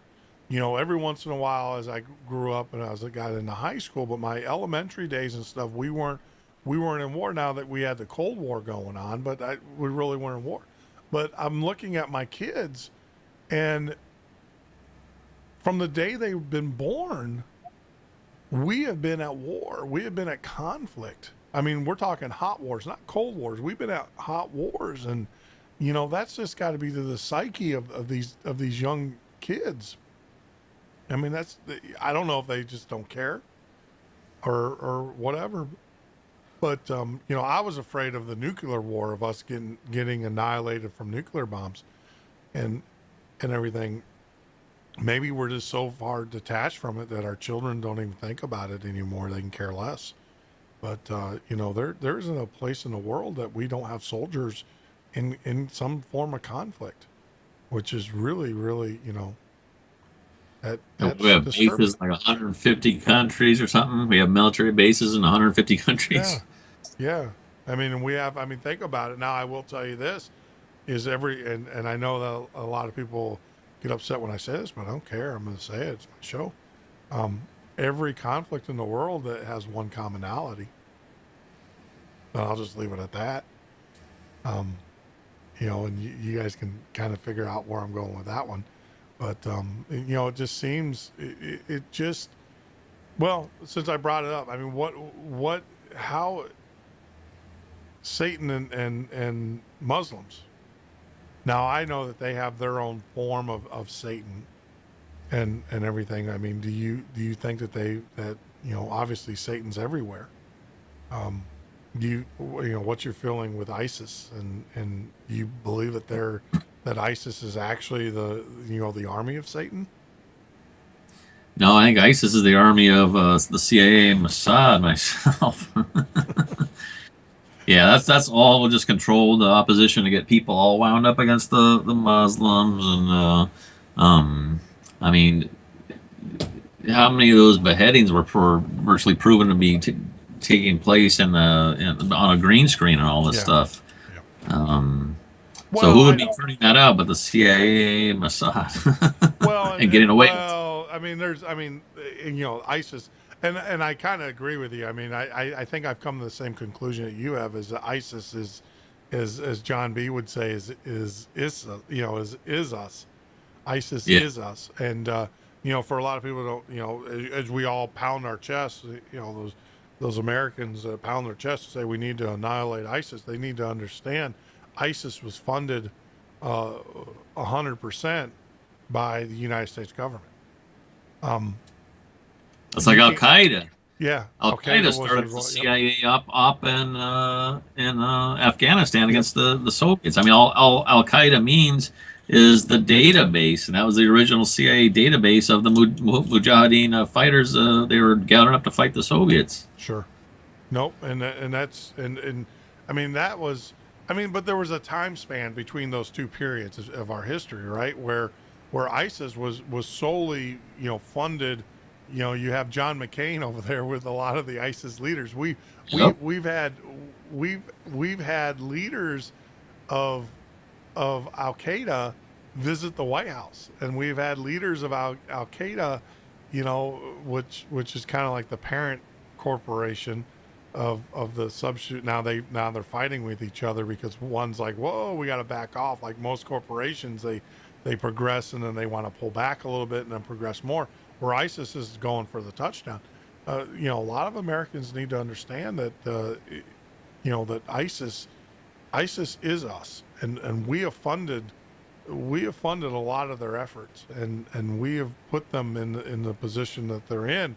And now the problem is you got a rabid dog, and they're coming after, they're coming here more so. And I think our government never, that blowback, they thought, oh, it's all going to stay over in the Middle East, but now they're starting to see that it's coming here, and everything. But that's Copycat. That's a topic for, and I know that you talk about these things, but I want to stay kind of focus on your book tonight, and then we can talk about the new war, the other thing. But they do go hand in hand, because Yep. I think it is a destabilization of the world. And everything, but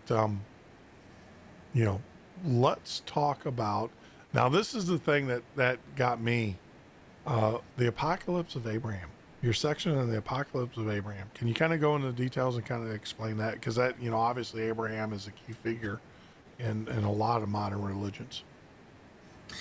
Yeah, so the apocalypse of Abraham's a little book that came out. I don't know, was 100 AD ish, somewhere in there, I think. Nobody knows who wrote it, but I kind of put that in there because I'm trying to tie in the book of Enoch, which everybody's heard of. There's actually 3 books of Enoch.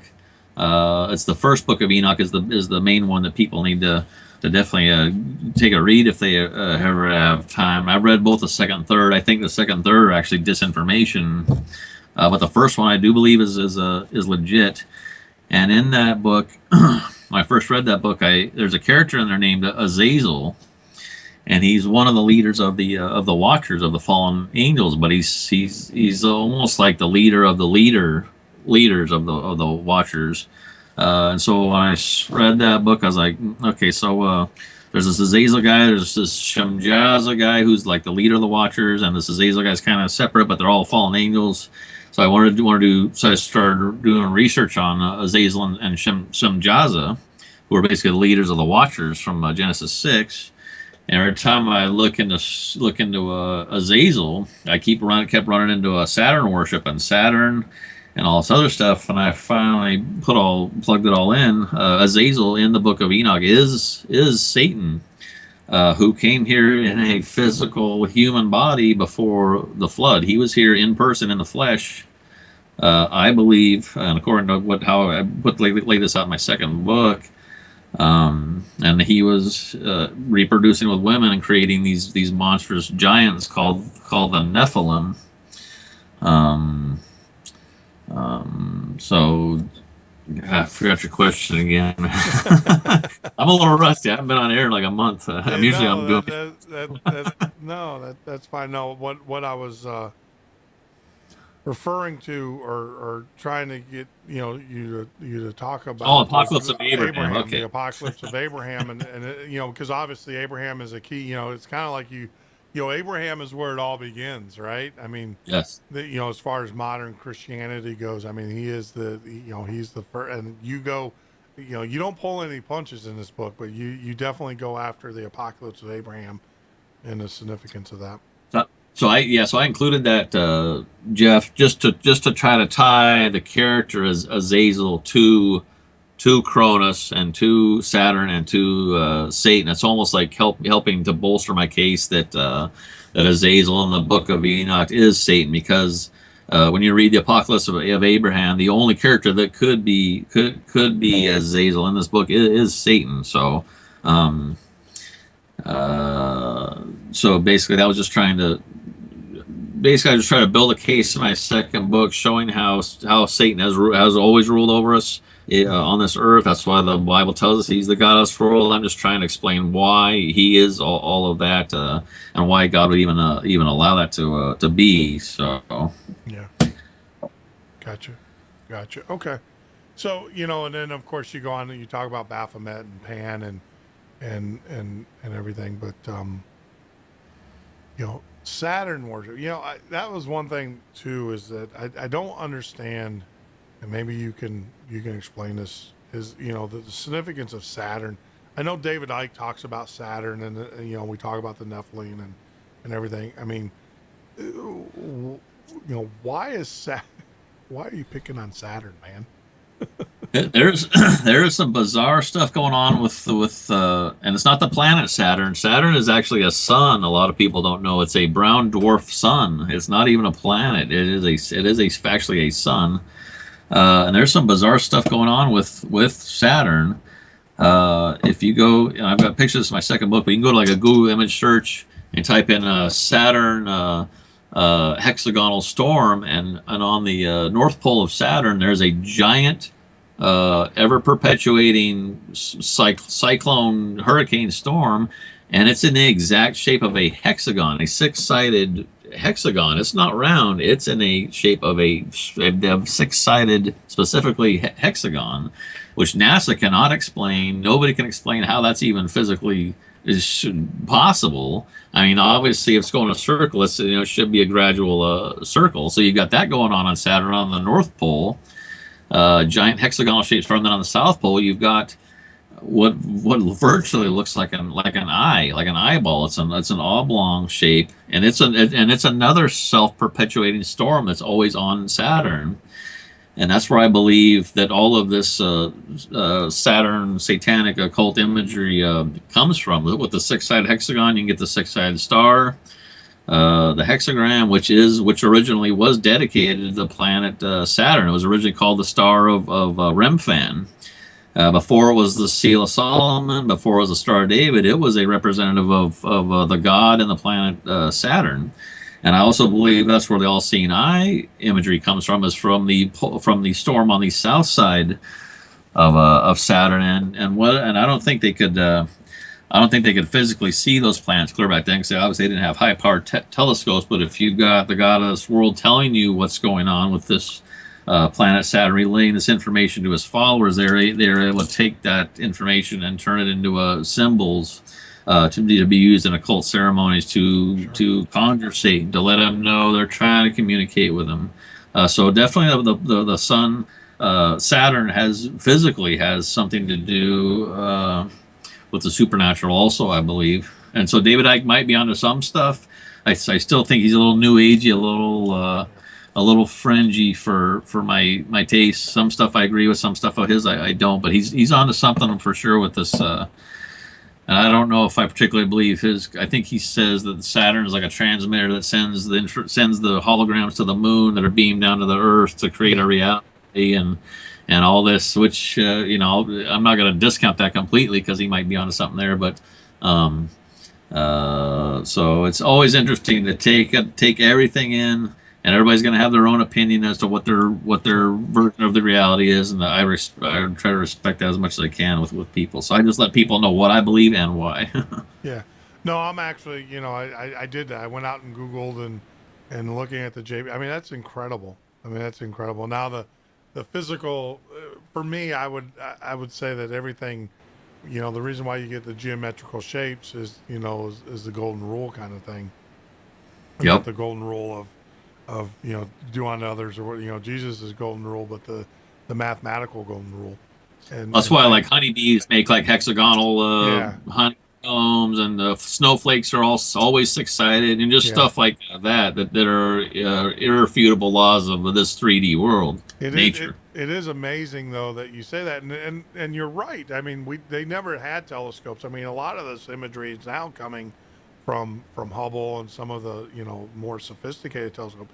So back then, how did the ancient Egypts know about this hex? And this thing's been around for quite a while, and it's quite big. And it is amazing. And unless someone told them, and I do have a couple Egyptologists that are coming onto the show, and they have a whole book on Egypt symbolism and its relevance and stuff. And this is research kind of material, and they'll be coming on the show later, and I'll definitely ask them about this and everything. So well, Jeff, we're winding down to hour number 2 is going away here in a little bit. We got about 4 more minutes before we take our break and everything. And then what we can do is open up the phone lines for the next hour. If are you up for that? Oh, heck yeah. All right. So that's cool. And then, please feel free to give us a call. We'll put the number up there in a second. We do have several different phone numbers, but tonight everybody's a first-time caller, so I'm just gonna put the first-time caller number up there when we get back from our break and everything, and then that will give you an opportunity to talk with Jeff. If you want, also, I'll just sit back and listen. If you want to talk to me, I'm curious if you can, because this is our first show. I've seen some things in chat where people are talking about sound quality and stuff. If you guys want to give us a call, let me know how the quality is, what we can to do better, and everything. And keep it nice though. Keep it nice. I've seen a couple. I've already, for the most part, in the chat room has been very pleasant. I have seen 1 or 2 fly by, and everything. I know that I'm long-winded and stuff, but hey, it's my show. I'll talk as long as I want to, right? No, and that's great criticism. And before we actually go off the break, I do want to say this: get out to the Facebook page. We have a section. It's called the Midnight Pirates, and what the Midnight Pirates are, it's a group. It's a closed group. You can, if you are if you post the requirements to become a Midnight Pirate. The number one, I gotta like you, because I'm asking you to join my ship, right? I want you to be my crew. So I gotta like you. That's the first thing. No, the main thing is that obviously you got to go out to the page, the Midnight Ocean page, like the page, everything like that. Shoot me a message. Let me know who you are, what your interests are, everything like that. I'm not asking you to interview or anything like that. I just want to kind of keep our group. and everything, because the last thing I realized when I had my other show, I let a lot of people in. I think, Jeff, you were saying you have what, 3 or 4. I probably shouldn't say this on the air because Facebook will then start shutting you down.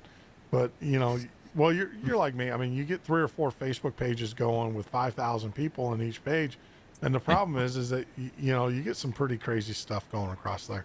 So what we did is that we created the Midnight Pirate group and everything. If you want to join, feel free. And if you're a member of that group, obviously you can communicate with me. But that's one way of sharing what you like about the show, what you don't like about the show. Obviously, if you don't like me, oh well, there's not much we can do about that. Sometimes I don't like myself either, but that's another story. But get out there, get out to the Midnight Ocean Facebook page. That's the way that we're going to grow the show too. Is we have delivered high quality guests. Some of our guests are top notch, people like Jeff, but top notch people that are experts in the industry and in their field expertise. And we need to get the word out and help promote the page. So let's take a quick break, Jeff, for about 4 minutes. And then when we get back and everything, we'll open up the phone lines and we will take calls, and I'll post that number up there for all of our listeners.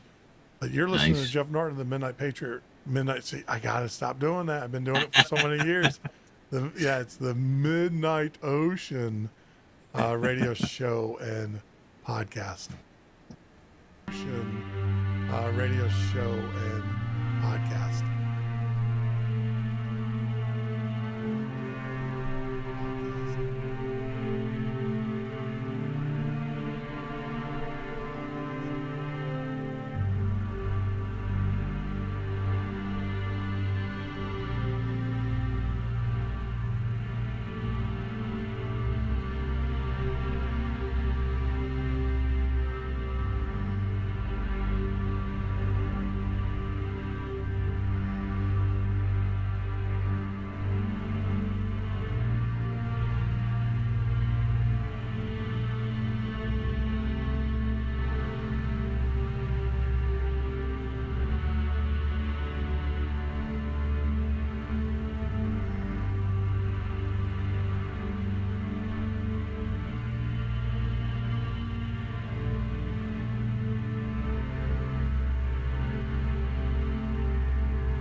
You're listening to the Midnight Ocean Radio Show podcast. I am your host. You're listening to Jeff Norton.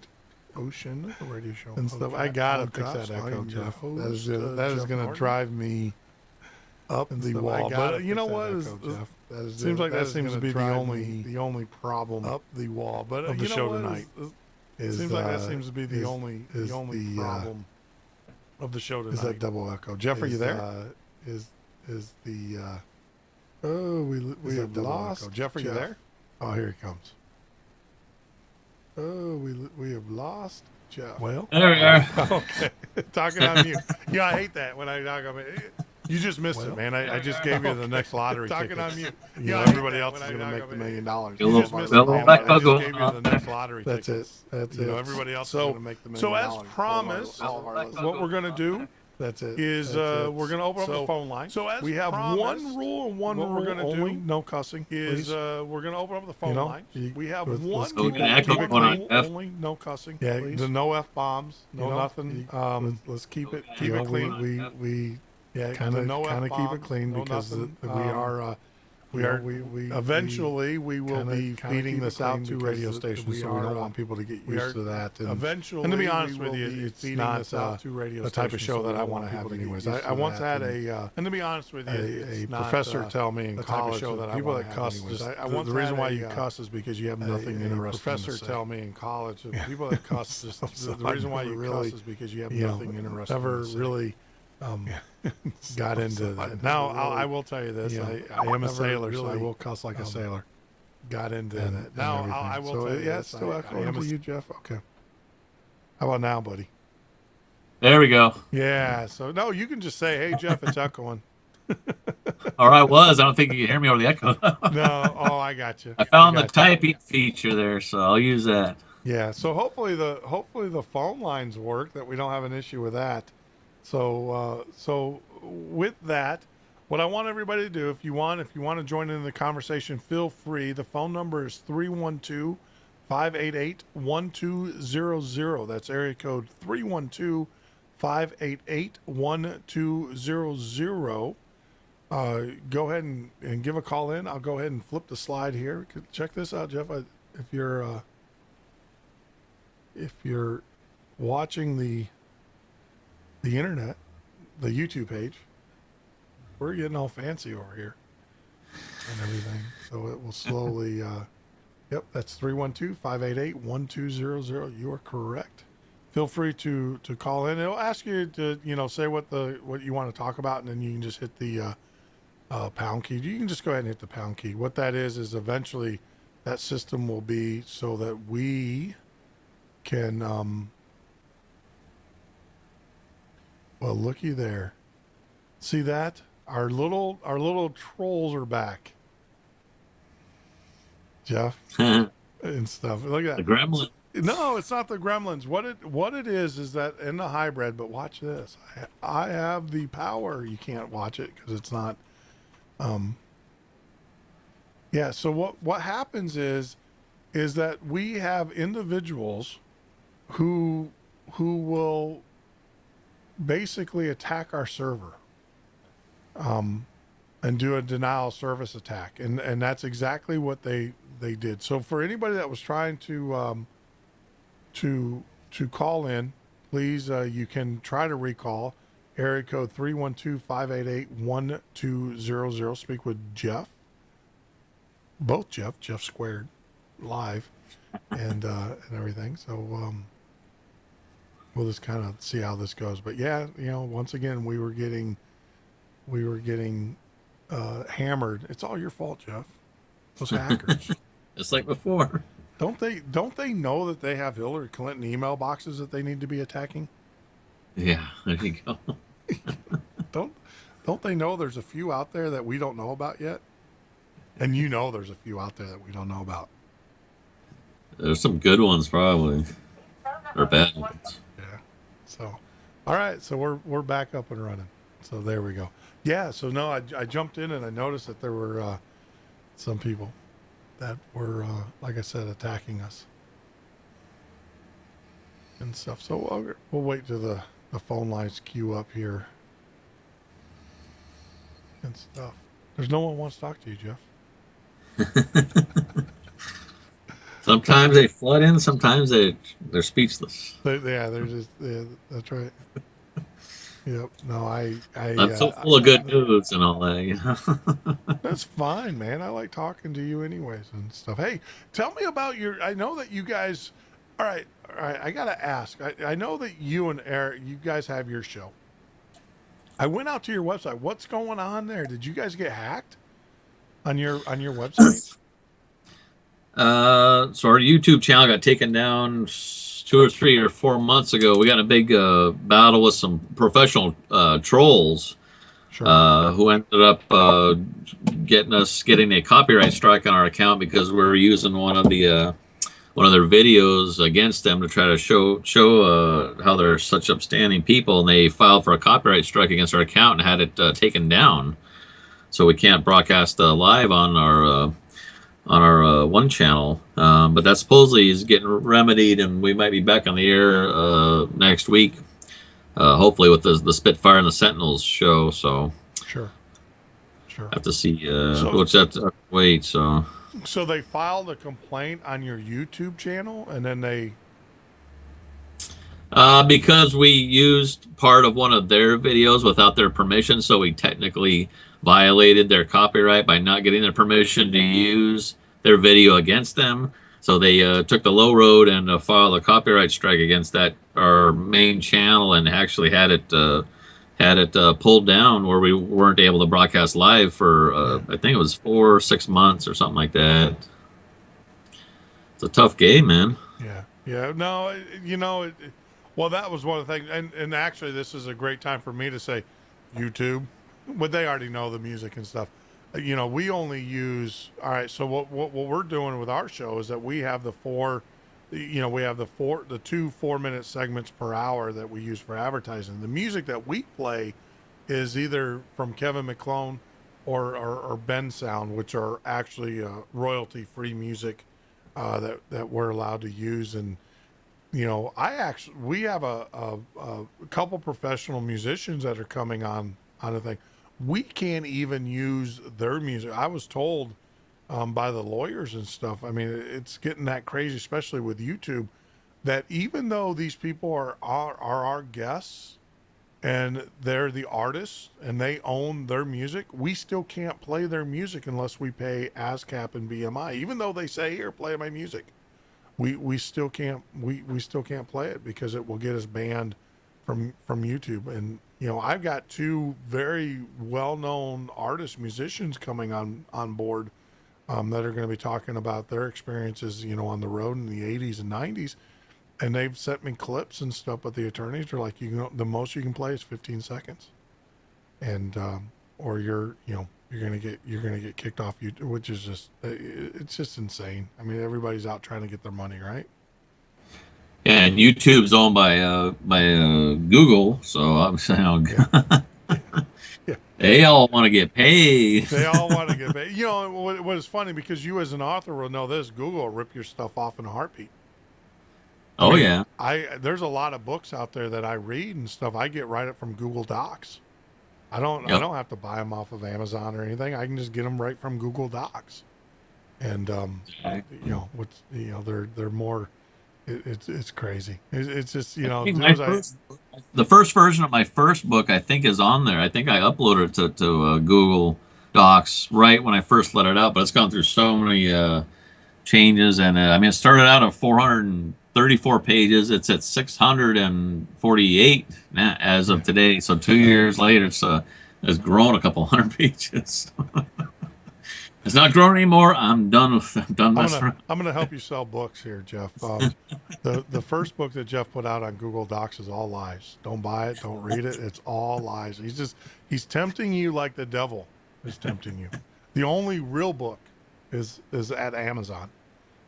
That's the latest, greatest. The first one, I did change some. I did change some information that I did have wrong in the very first version. So definitely the most updated version is the one on Amazon. I do appreciate the support from there. The main thing I need at Amazon from people is good comments, and just I mean $6 at Amazon to get an ebook. So the more obviously more people get it, the higher it will go up in the charts, and hopefully more people will just take note of it and spread it around. So I mean that's the only. I mean that's about our waking people up is our best avenue to slow down the new world order. Obviously, we don't want to expedite it. We don't want to go rip roaring into tyranny. We're slow. It's a slow, gradual slide into it right now. If we can slow it to a crawl, still have some enjoyable years in humanity left, because once the shoe drops, it's going to go downhill real quick. So hopefully we'll have time to slow it down. So I like living life like kind of like it is right now, but Yeah, it could go south in a hurry. it can. So Jeff, we have our first caller. One of the things too is I wanted to tell that since we have a caller on, there is a delay. If you guys haven't figured that out, so please turn your radio down or whatever device you're listening to when I bring you on the air. And I'm fixing to do the caller from Ohio. When I bring you on the air, just if you can, just say your first name. Don't say your last name. And I just gave out that you're calling from Ohio, so we'll just go with that. Caller from Ohio, are you there? Hi, yes, it's Becky from In the Chat here. Hi, Becky from In the Chat. How are you? Doing good, and it's quite okay that my full name's in there, and it's quite okay that you said I'm from Ohio. Oh, well, we got to let people know that we want everybody to know that we have diverse crowd, right? I'm waiting for that call to come in from Russia or from Ukraine or somewhere like New that. Zealand. What's up, Becky? Hey, Jeff, what's going on? I came Nada. in to plug you a little bit since I read your first book. Oh, I appreciate that, and I appreciate the friendship too. You're awesome. So I lit up when I saw you were in the chat. When you beat me to the chat on the show earlier, that was awesome. Ever since I saw you post that you were going to be on Midnight Ocean, I've been waiting for tonight. So awesome. Thank you. So it's pretty cool format. I like this. You guys are right. Go ahead.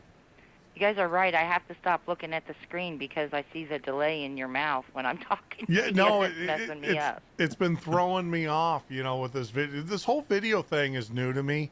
I thought that it would be really neat because I get a lot of people, and one of the cameras, I think what I'm going to do, instead of showing me, I'm going to show like the board and working and everything, because it does. It just messes with your head. and I catch myself looking over there going, wait a minute, that was like 5 seconds ago. and everything. Well, I love seeing your guys' faces up there, though. And to you, Jeff Norton, you have a really good voice for over the air. Thank you. Just want to let you know. Thank you. Your screen set up, everything looks awesome. Thank you. We try. We're trying to make a professional show. I mean, we want you to do that. And as Jeff is beating on the keyboard over there. I got some sound effects here from the other show I usually do. Oh yeah, his sound effects. You'll have to take advantage of some of those. Yeah, I'm gonna have Eric. Jeff, on. I just wanted to tell you that. Oh, sorry. No, go ahead. Jeff, I just wanted to tell you that I passed out many of your business cards in Ohio at the Freedom of Speech tour that Mike had. And awesome. We had your book sitting out there, and now my dogs are going to start barking. I'm so sorry. That's fine. That's fine. We are dog lovers. It's funny because I have a little dog and I have a huge Great Pyrenees, and those will get rip roaring here in a little bit. I'm waiting for the day as we become more and more popular, where we have the, like I did when I lived in Chicago, where I had people actually come up to my door as I was doing the shows and stuff. So no, don't worry about that. We like dogs. Nice. I got 10 dogs. Well, I just wanted to say I completely believe in everything that Jeff believes in, and through my own research and through others' research listening to him. I completely am on the same page as you as far as your book goes. The only thing I haven't studied that I think you have is Saturn. Yep. Yeah, I mean, that's interesting stuff. And I do got my. I just signed up with a new printer, but I've only got hardback copies of my second book are only at Amazon, and they don't even come from me anymore. They come right from this distribution place. I had to try to put my books into these catalogs where they can sell paperbacks to independent bookstores. So it was a better. Hopefully, it'll be a better deal going down the road than me having a small time printer. Me mailing the books out myself. Now I've kind of farmed it out to this other outfit, so I can just concentrate more on talking about them and researching and working on them. So I am working on the third book right now. I've got the fourth and fifth books, pieces and parts of those I'm putting in files. So I intend to keep writing these books as long as I got a pulse. So I've got more books to come. So it's an ongoing series for sure. So hopefully everybody will just keep right on, come along with me. So Sure. Well, that's good to know. Oh, good. So now your hardback is available on on Amazon right now. on Amazon, yep, of the second book, yep, that's the only place you can. I don't even have. I have one copy. I have the proof copy right here in my hand. This is the only copy outside of that organization or that company that's I farmed it out to that I've got because it just was a better deal to do it that way. So I've kind of shifted gears a little bit.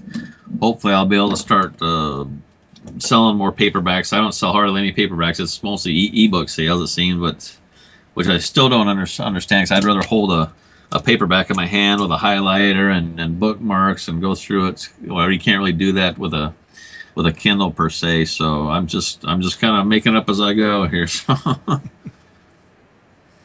No, I agree with the publishing is going to help you out a lot, and I know I personally like to have the book in my hand. I like to have the bookmarker. I like to use it to follow along. It's hard to read off the screen, flip back, reference things.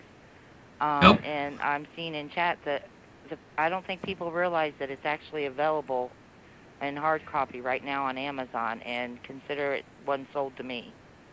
yeah. If you awesome. go, actually, yeah. If you go to the Midnight Ocean and you go to Jeff's page, you'll see a link to the hard copy version that you can purchase on Amazon, and everything. Of course, I don't ever get a hard copy. Jeff always sends me a PDF. I gotta order. I gotta get some money together and order some because I gotta have some to send out as a promo copies. That's how far behind I am and just getting everything going. Plus, I am working on a third book. I got a long ways to go on that. Just not enough hours in the day, brother Jeff. Oh, let me tell you. I mean, it's funny because there was two books that I was working on. They're both fiction, and it's just I get it. You know, I can't. There just never is enough time in the day to do everything that we want to do or the things that we need to do, and it's just all about priority, I guess, and everything. So, but no, I thoroughly enjoy your books, Jeff. I always have. I mean, your first one did it for me. The fact that right after, like I said, we had over 22,000 listeners to that show was just incredible. I mean, out of nowhere. I mean, it was just unbelievable. Now I think probably 20,000 of them were probably government people that were bored, and Hopefully, a few of them woke up. yeah, people that woke up and stuff. But no, I'm excited that you do have a new book coming out and everything. But I do want to talk about. All right, so we did talk about, I hope you don't mind staying on the air, caller. You can join in the conversation because that's the type of show that we run here and stuff. It's all about conversation. Oh no, I'm okay for a few minutes here. Sure. So so you got banned from YouTube. You and Eric both. Which, by the way, I don't know if you know this. Eric's going to be on the show on Monday. I think. Yes, I heard something about that. Yeah, I'm gonna have Eric on the show on Monday. So we're gonna. He's got some pretty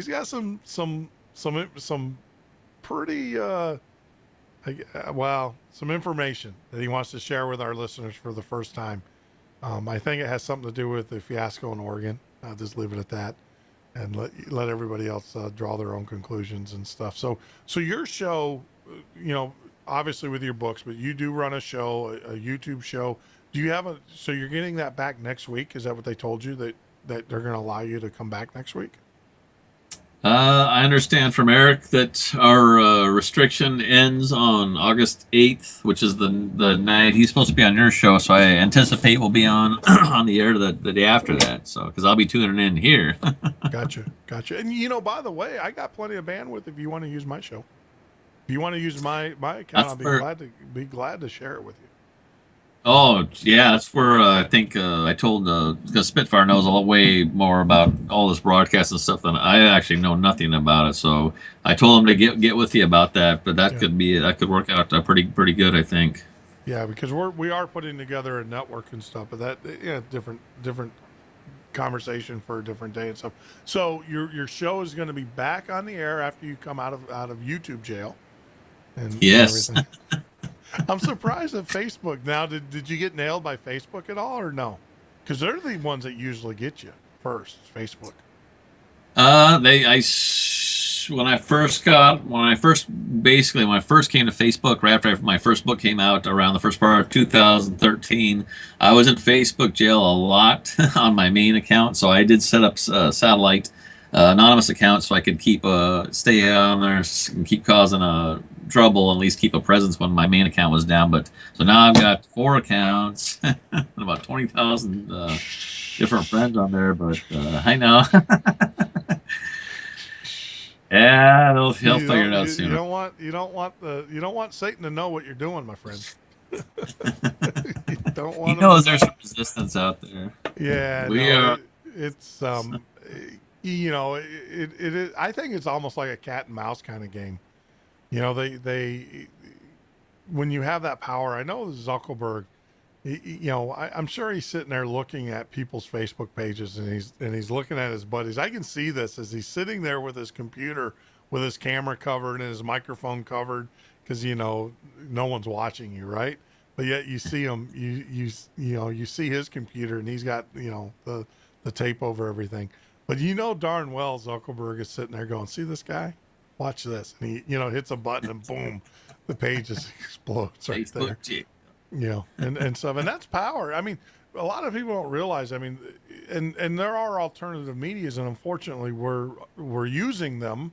We're using the YouTubes and the Facebooks and stuff to get our message out there, and they don't realize that when they do that, they are affecting livelihoods. I mean, a lot of us, this is how we pay our bills now, right? And by them, just shutting off your account and stuff. I mean, I can understand the copyright infringement things, and because people need to get paid. My show, that's why I said I'm not even going to fight it. I'm just going to you can rip it off all you want to. I mean, I'm not even going to spend my time. I have software that I'm still fighting copyright issues on, and it's just one of those things. I give up, but just crazy. But you said it. I'm going to bring it back. You have a 3rd book. Did I hear you correctly? What's it about?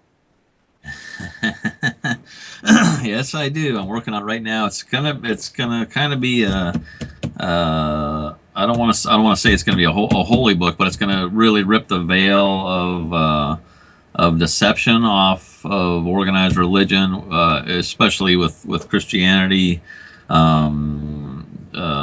Just going into many different deceptions that have been placed over the original faith. I'm going to get into more about the holiday stuff. This obviously we've got imagery in the church which we shouldn't have. Everybody show a picture to someone of this guy with long golden blonde hair and blue eyes and white skin, and everybody says, "Who is this?" And everybody's going to say, "That's Jesus." And I'm like, no, that is actually an image based on the son of one of the popes in I think it was the 1500s. The Pope claimed to be God, and so that would have made his son Jesus, Yeshua, and that is where the image of Jesus we have today came from. Factually, I mean, the original Yeshua, Jesus, our Messiah, he was a Semite. So he would have had olive brown skin, he would have had black hair, he would have had brown eyes, he would have had short hair. So he looks nothing like this white guy, the white hippie Jesus they've got in virtually every church you walk into. They've got a picture of this guy who is not who's nothing like what the Messiah looks like, and that is exactly why it tells you in the Ten Commandments to not have any images of anything holy. There's no images of God. There's no images of nothing you're supposed to have because of exactly that. People look upon this image of this Pope's son and give that image adoration and worship and all this stuff. And so they're so you know, and see the deception is complete. That worship, adoration has been channeled over to this image of a human, the son of a pope, as opposed to the real Messiah. And that's kind of where, and that's just one of the many facets of things. Yeah, you went The, to Wow. I'll get some good hate mail for You just blow for my sure. mind I've away. got yeah. hate mail for the first one, but it's going to be a cool book. Um, so I'm working on it. I've already got the whole outline together. I just need the time to work on it, which I don't have right this second a ton. But going into the fall, into the winter, it rains a lot up here in Seattle, so I'm inside a ton. So I'll have lots of time to work on this fall and winter for sure. That's when I get a lot of my good writing done. So obviously it's summer now. I'm working. I do construction, so I'm working outside a lot. I'm working on getting stuff done in my house. I got to get done during when the weather's decent, which is a very small window up here in the Pacific Northwest. So, but it's coming. I've got the outline, so it's ready to rock. So it's going to be at least a year probably before I get it together. I can't wait. You know, and like I said, because you have a way of just blowing things up. I'm just going to tell you. I mean, with your first book, like I said, you blew up the holidays for me. I appreciate that. And in this book here, you kind of answered the questions. I can no longer go back and in my sarcastic way, sit there and say, oh, if there was a God, because I mean, I kind of shifted more towards atheism, where I became an atheist. Said, well, maybe there is not a God, maybe he doesn't belong because, and I use those examples that I said earlier about as we blow by another break here. Um, my examples I said earlier, where if there was a God, then why can you have children, suffer? What kind of God, allows children to suffer and stuff? And then, of course, Jeff, with this book, you kind of said, well, wait a minute, it's kind of like you were talking to me through, God talking to me through your book. It's like, well, wait a minute, we're in collusion here. I allow the devil to have realm over the 3D world, as you call it, this world and everything, because I'm testing you. I'm seeing if I'm giving you the test, and as I'm swatting at my microphone on the on YouTube, I actually got a little like a mosquito just flew right in front of my microphone. But and I thank you because it kind of brings me back to God. Your book did, or because Awesome. it gives me the answer that I've been. Now I have the argument that when my academic friends come up to me and say, and you always use that argument. Well, if there's a God, why are the children, the lowly of the innocent of the innocent, why are they sick? And if there was a God, what kind of God would kill? And I'll be like, well, no, it's God. He's testing us. When you see that misery and you see that pain, what are you going to do? Are you going to turn towards Him, or are you going to turn away? And that's a true test of faith when you turn towards. When you run into the fire and towards the fire. I mean, that's how we judge our heroes. And Yep. you through this book, this second book, if I can wrap it all up in a nice bow, is that you answer a lot of those questions. Why is the world the way it is? Why does God allow it to happen? Who's in control? Why are these people that are in control allowed to get away with what they're getting away with? Because that was the other argument. Why is it the lowly bum on the side of the street, has to beg for food, and the most evil person in the world can walk into any restaurant they want to? And those are the things. And now, since you flipped it on its end and said this is a world of Satan, not a world of God, it makes perfect sense. You reverse the mirror, and I see it. So I your next book is really going to blow me away because, obviously, I've always said this. God, I've never seen Jesus in a church. I've never seen Jesus. Everybody, I grew up as I'm a recovering Catholic and everything, but I'll tell you, I don't go to church because I never liked it. And my thing is I'm in the whole history of Jesus and the readings I've done on him. don't think he ever walked into a church or a Nope. temple, you know. This And, was a tip over the money changers tables. well, yeah, exactly. The only time he actually did is he tipped over the money changers, you know, and I think some of the best churches are some of the best fellowship. I don't even want to call it church. I want to say the best fellowship. It's kind of like what we're doing here, where people come Yes. together and everything. And I do want to remind our listeners, if you want to call in, give us a call at 312-588-1200. Join the conversation. You know, talk with Jeff Norton, and it's Becky, right? Becky's Yes, on the line. I was just going to say, yes, that I totally kind of disagree with organized religion and the worshiping of false prophets, and believe that God asks us to go outside of the church to find Him. Yeah. So, and I also believe that with every positive there has to be a negative, otherwise the flip side of the coin.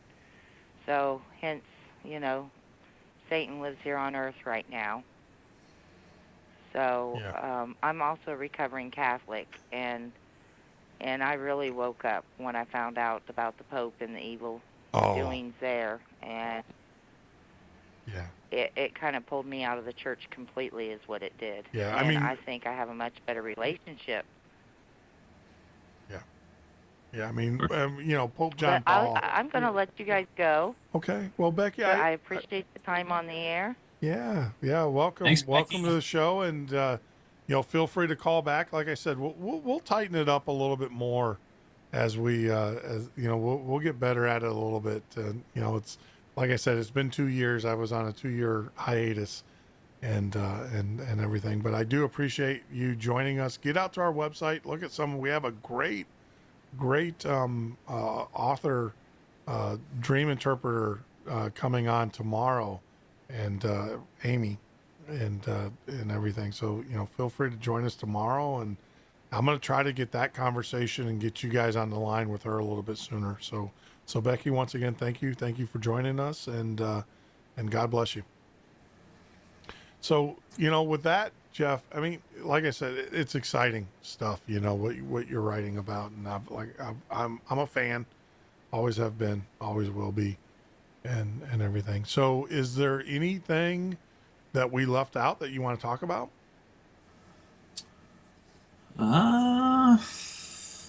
Not really. I guess I never did make an announcement that my second book was available in paperback. So this is the official announcement, I guess.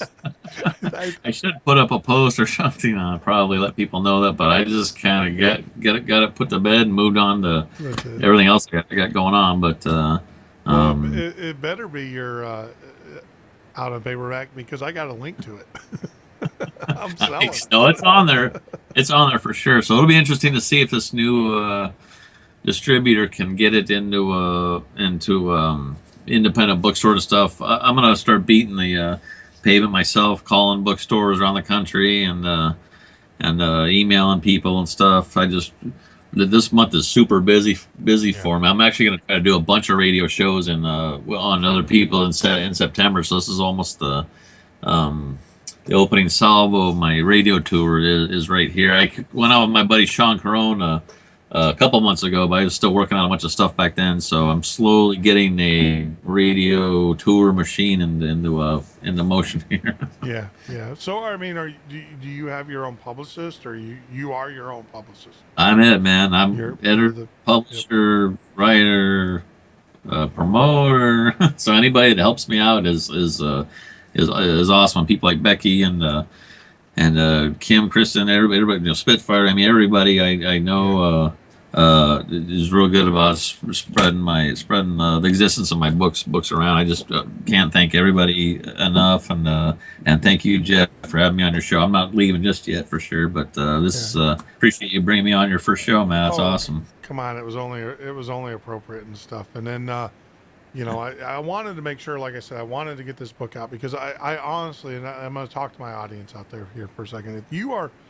If you're wondering, if you have those doubts like I did and stuff about, you know, where you know, Jesus is and God is in your life, and you wanted to really understand, you know, the forces that are against you becoming closer to God, and everything. This is the book that you definitely need to read, and if you have any of them, and there's a lot of books out there, i.e. the Bible and stuff, but this is the book that I would have to say, Jeff, that you did a phenomenal job. I can't give it enough praises and everything, because it like I said, it opened my eyes. It made me aware that and it flipped it for me, because I always came from a God world. God was in control of everything, and I can't stress it. You beautifully switched it and gave examples, and actually gave biblical examples, not just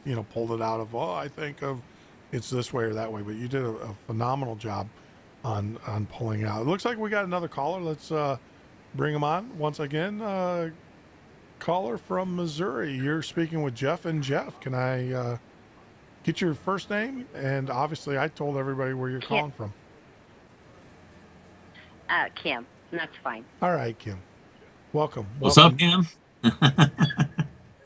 Hi, Jeff. How's it going? It's going good. I wanted to congratulate you on the second book. Oh, thank you. If you you might want to turn your other call, because it is a delay, and that will really mess up. I did. Yeah, that will mess. We got about a 10-second delay and everything. So Yeah, I turned it down. it does. I just wanted to call and let you know I'm going to get the second one, and I love the first one. And Thank you. this is a great show, Jeff Norton. Thank Great you. show. Thank you. We're trying. We're trying. Thank you. You're doing a great job. Thank you. But I had to call and share some love with Jeff. I miss seeing him on air. I hope he comes back soon. Next week, hopefully to see you. Next week, and I'm gonna have Eric here on Monday joining us. So Oh, okay. yeah, so I got That him. sounds good too. I got them separated from each other. So I'm gonna ask Jeff some like embarrassing questions here in a little bit about Eric, and then I'll do the same thing to you. No, it's no. I am glad they're coming. It was funny because they sent me to. I'm like, if I didn't know Jeff, I probably would have just, because they were like, oh yeah, go out to our show, and I went out, and it was like blank page. You guys you've been deleted. And so I was like, oh sure, but I know Jeff well enough to know that he probably upset some people and got himself removed. So He's a troublemaker. he is. But we love him. But you know what? A lot of people don't want to hear this. I just, it's amazing. It's a lot of people don't want to hear this message. Not at all. They'd rather just kind of go on and, and I don't know. And live in their box. And live in their box. Yeah. It is. It is. Yep. It's frustrating. Like I said, when I change formats into the paranormal stuff, it's amazing when I, now granted, Jeff's show was one of my highest rated shows on the other network, but it's amazing. I can sit here and talk about lizard men and reptiles living in Middle Earth and have 40,000 listeners, but then when I talk about, the real world, the thing that goes on in the real world, obviously we're getting our listenership up here, just starting out, but it's amazing when you start talking about real world stuff, people just don't care. And it's important that we get this message out to them. I think Yes. they feel safer if they don't acknowledge the real. Things that go bump in the I night. think they do. Yep. You've got it. Yep. Well, I'm going to get back to my babies. They're all awake. And I wanted to congratulate Jeff again, and you too, Thank on you. the show. Thank you. It's great, and we will tune in. Well, appreciate Tune in. it. Well, Yep. that too, probably. Yeah, no, appreciate it. Yeah, download right. them if it's too late for you. Download them and everything. But thank you for calling in. You're too kind. So Thanks, Kim. Yep. So Jeff, you got quite the following. You rock star. We had a good show going for a while. We were having we had like up to 150 live listeners at a time, and man, we got into just a nasty nest of those trolls, and they just threw the whole Yeah. into just a disaster. So we kind of learned our lesson, I think, from that, and we came out of that, I think, stronger. So going forward, we'll just be a little more cautious, but hopefully we'll be back on there next week. So Yeah, I mean, and you do, that's the thing that aggravates me is the fact that you work so hard, and I know the effort that you put into it because I know the effort I put into it. You work so hard to put together a show or to do something, and then you have some knucklehead and everything. And I'm not one for censorship. I'm going to tell you this straight out. I'm not one for censorship. I don't believe that is any organization, any government should censor anybody. However, I do still believe in a good butt kicking. And the fact of the matter that, like if you call in here and everything, I have your phone number. And if you're going to be a jerk or, and I'm trying to be nice. And so I got your phone number. Don't think I'm going to not call you back and hunt you down and everything, because, I'm not going to, I'll cut you off the air, boot you and everything, but don't think for a minute I'm not going to hunt you down either, that you're going to be safe, behind your phone line and everything. Cause I have ways. I'm in the business. I have ways of finding out. get some kneecaps. Yeah, you get some kneecaps. But no, it is horrible that, you get the trolls out there and stuff, and they ruin a good thing. And all we're trying to do is give a different point of view. And what really frustrates me is most of those trolls are paid for by our government. Yep. I mean, the agitators. Yeah. It sounds like you're getting a little denial of service there yourself on your Facebook and stuff, or on your Skype. Uh-oh. Yeah, I can hear That it. one too. Yeah, it's echoing back, which usually means bandwidth is going away. But that's the thing, is that a lot of people don't realize this, is that a lot of your trolls are actually they're subcontractors. They're hired by the government. The biggest company is actually out of Israel. Believe it or not, the biggest there's a company in Israel that's what they do. They're professional trolls. The government agencies, political PACs hire them to go out and spread rumors. I mean, look into the DMC emails what they were doing to Sanders and what they were doing to Trump, where they were, getting Craigslist advertisements and stuff. It's just amazing. I mean, I gotta ask Jeff, what's the, here we go. We'll play a little game here. What's the worst thing that's ever been said about you by a troll? Me? Yeah.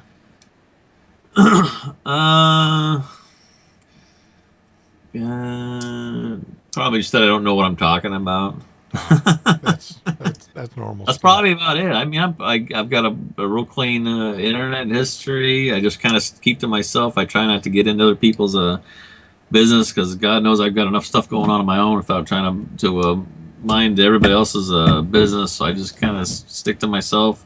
I just let people know what I believe based on the facts. So, if they want to debate, oh, can you hate Christmas? Oh, no. Okay, let's have a discussion about what it's really all about. And then usually they just tuck their tail and run away. So. Yeah, Jeff, you're it looks like you're getting things. And lo and behold, I knew he couldn't stay away. I baited him enough. Talk about trolls. I'm gonna bring on a new guest here in a sec, and he's your number one fan, Jeff. But it sounds like if you want to, if you want to disconnect the Skype and then call back in. You want me to call in on a phone line, or no? Well. Oh, call on the Skype. Yeah, because what's going on? I don't know. You can hear it on your end, but you're getting the chopper. Where it's every other word. Okay. So if you actually want to disconnect and then call back in on Skype and see if it resets itself. Let's see if that works. Okay. And then while you're doing that, I'll kind of caller in Michigan, please hold. I know who you are, so please hold. And I know you want to talk to Jeff. and stuff. But while you're doing that, I'll tell you, trolls. I had people tell me that I was in jail. It was amazing. I got arrested for a firearms felony. I mean, that's the kind of stuff that these trolls will do. I can tell you the last thing I've ever been arrested, firearms felony and stuff. So let's see if this works here. No, hey, Jeff, are you there? Check 1, 2. Yeah, it's still, Whoa.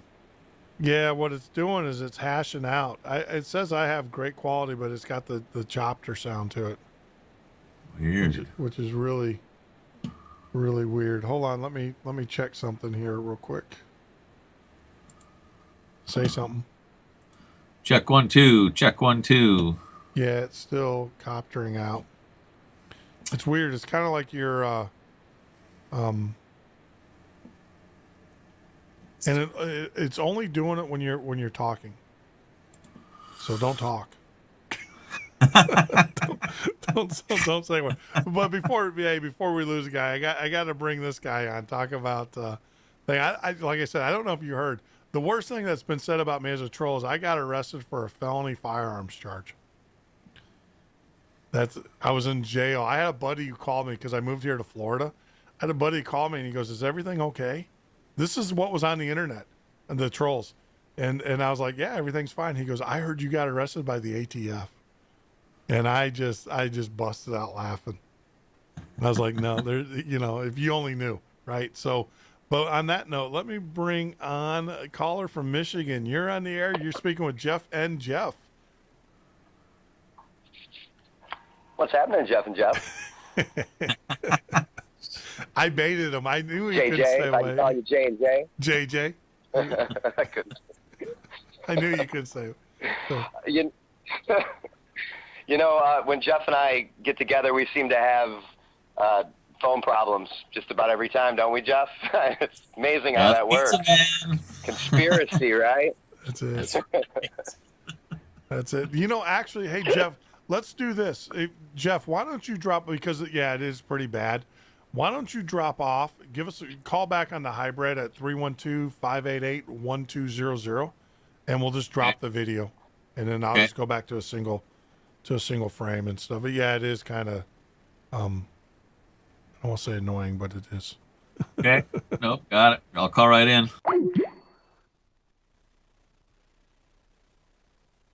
There we go. So we'll switch back. We'll get Jeff back in here. We'll have him on the air through the. Hey, Eric, how are you, buddy? Oh, I'm sorry. I didn't Good. ask you your name, but I knew who you were. We have Right. Okay. And it worked too. I sabotaged his phone so I could frickin' steal the spotlight. So that's it. Worked perfectly. That's it. We're not on air, are we? Oh no, you're on. Yeah, you're live. Oh shit. You are live. Oh, there you go. No, you are live. You're definitely live. So no, it I don't know if you guys could hear it on your end. I mean, did you hear it where it was fluttering on him, or was it just me? Maybe. Oh yeah. Okay. Yeah. His phone was demon possessed. And that's the thing is that I will tell you, those are the games that they play. I mean, I'm a firm believer that when you have there are groups, there are businesses, there are companies, there are people that get paid to go out to shows like this, to monitor what's going on, and then to go out to shows like this, and to then find a way of disrupting them, and everything. So it's just it's crazy. Because I mean, yeah, they do, and I'd like to say that you are doing a dynamite job just watching the visuals and the music. I've completely enjoyed this, and you're everything that Jeff said you're going to be. Ladies and gentlemen, what you're looking at here is the new Art Bell. You're going to get me in trouble. In my opinion, in Jeff's opinion. Don't say that. You're gonna. I do not want the gab. I do not want the Art Bell people after me. And everything. The new Art Bell with a twist. Yep. So the phone number here, actually, here, I got to put the phone number up here for Jeff. He obviously doesn't want to listen to the show. He should have this number memorized. Well, if everything works out right, he won't be able to get through on his phone at all. Yeah. No, it's a conspiracy. Mm-hmm. No, it's. So when I got in the queue, McKay had asked me what I wanted to talk about. Yeah. And I said hookers. I hope that's okay. No, that's fine. It pops up. That's why I knew it was you. Hookers? I knew it was you. Oh, you heard that. Okay. I'm looking at the. No, you heard that. Yeah, no. It's not that I don't hear it. What happens is that the way that I have the software written, and I actually wrote the software, is that it's voice recognition. So what it does is it will actually put that in there, and cue it up. So here we go. Oh, sweet. Yeah. So Jeff, are you with us? Hello. Hey, he's back. There you go. The helicopters have gone away. They were circling your house, buddy. They're over my house now, probably. Exactly. If you see, Damn, my plan was foiled. That's right. Yeah. Eric was saying, while you're off the air, Eric was saying that he was, he did it so that he can steal your spotlight. That's a great co-host for you. You can have it. I don't. I shun the spotlight.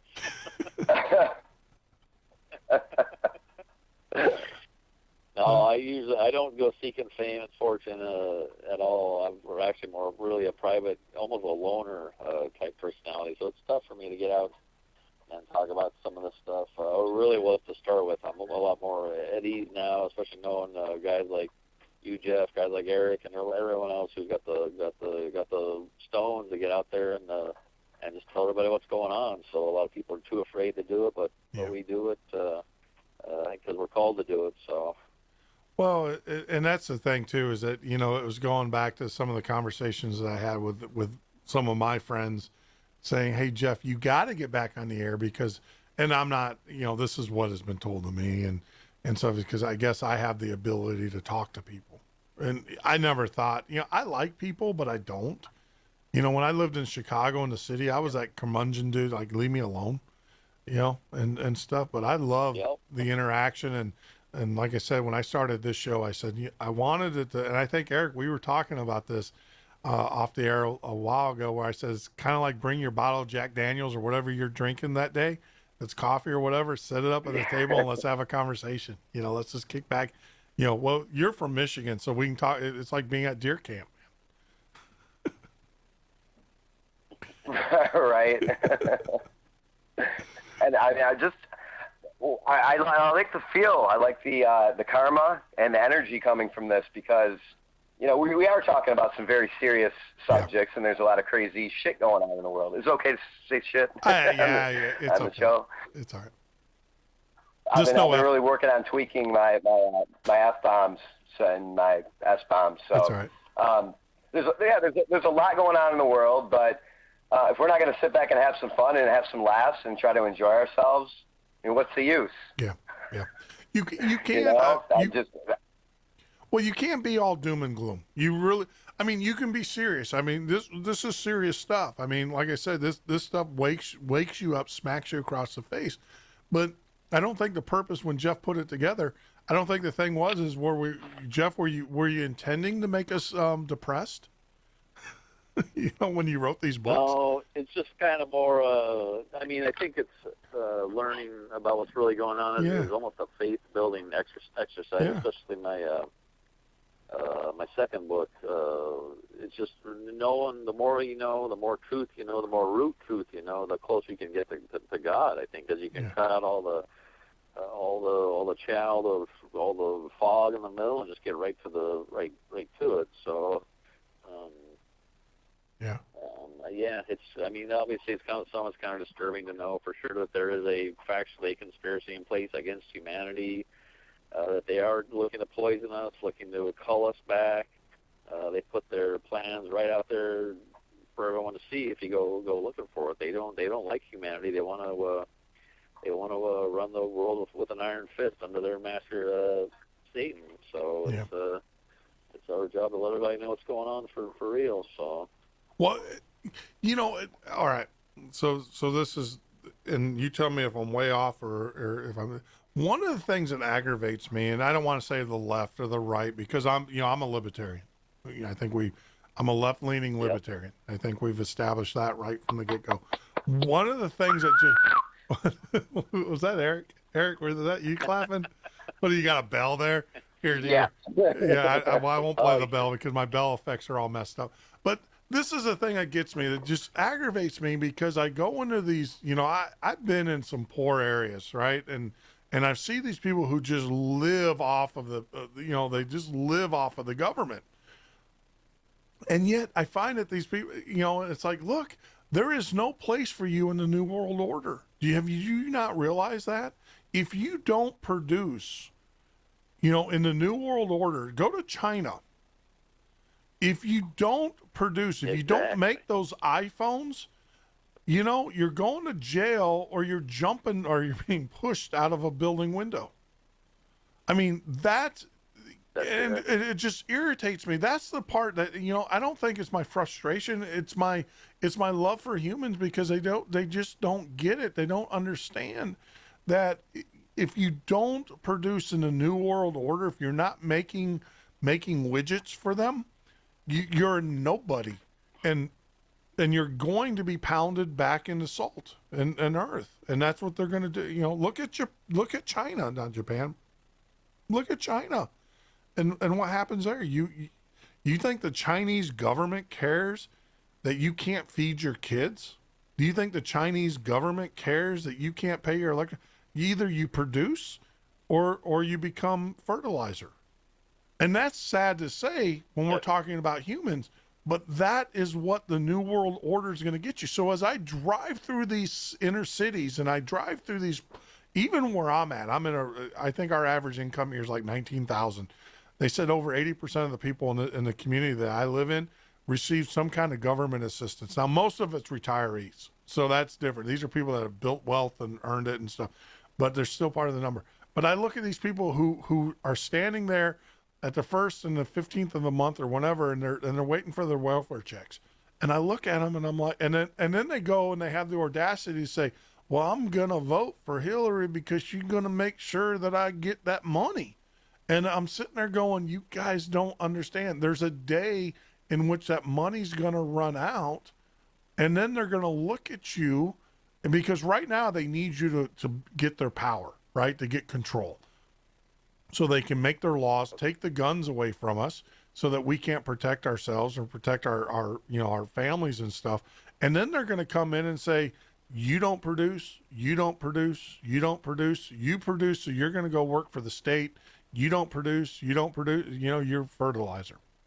And that's exactly what, that just, and that's why I get frustrated with all of this, is because I see so many people who are good people who are just, they bought into the lie, they bought into the lie, and it's going to be their demise. I'm done. It'll help hard to find both of them, I'm afraid. Yeah, I'm done. That's my high horse. I'm off of it. I just got knocked off of it.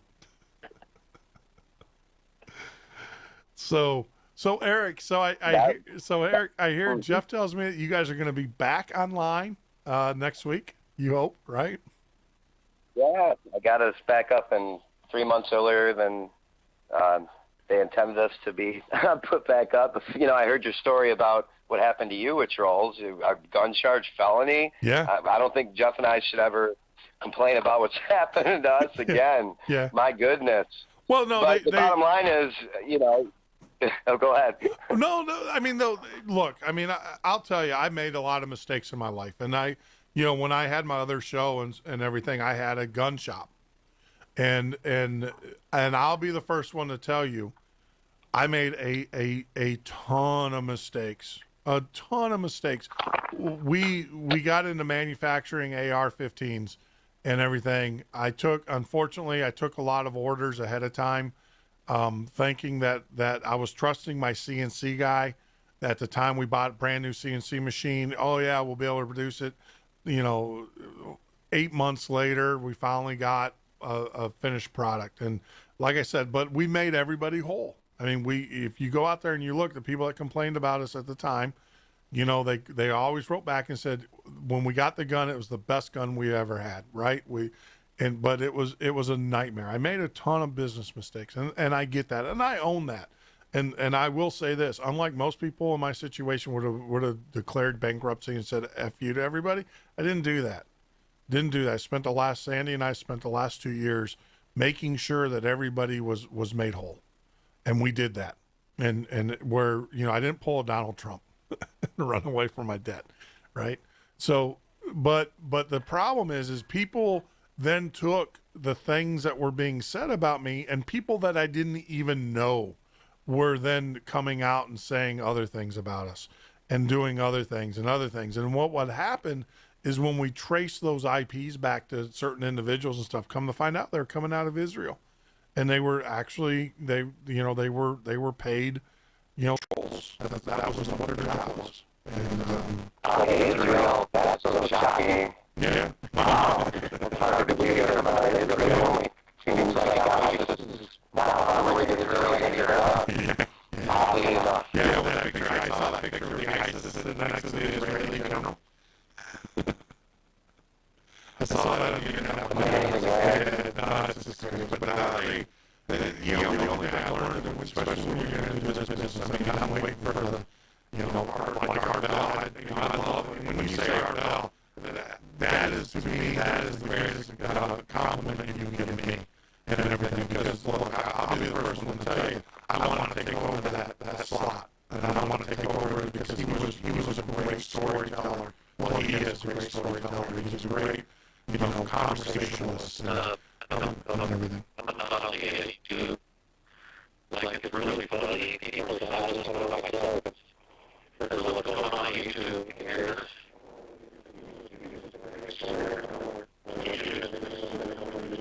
That is crazy.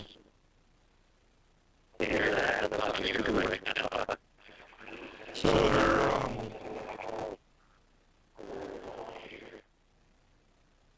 that's insane.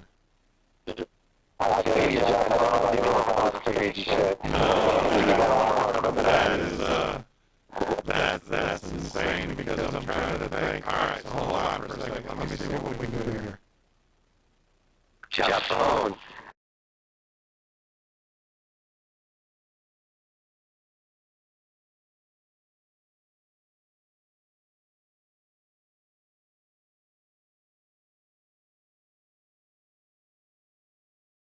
On Caravan to Midnight, when we started talking, John B's equipment started screwing up, and they had to get me off of video. They had to put me on the audio on Caravan to Midnight about a year ago. Well, that's the same thing. I mean, King Nimrod does not like you. The audio feed is different than the thing. Go back to I just reset it, so go back and see what see what it sounds like.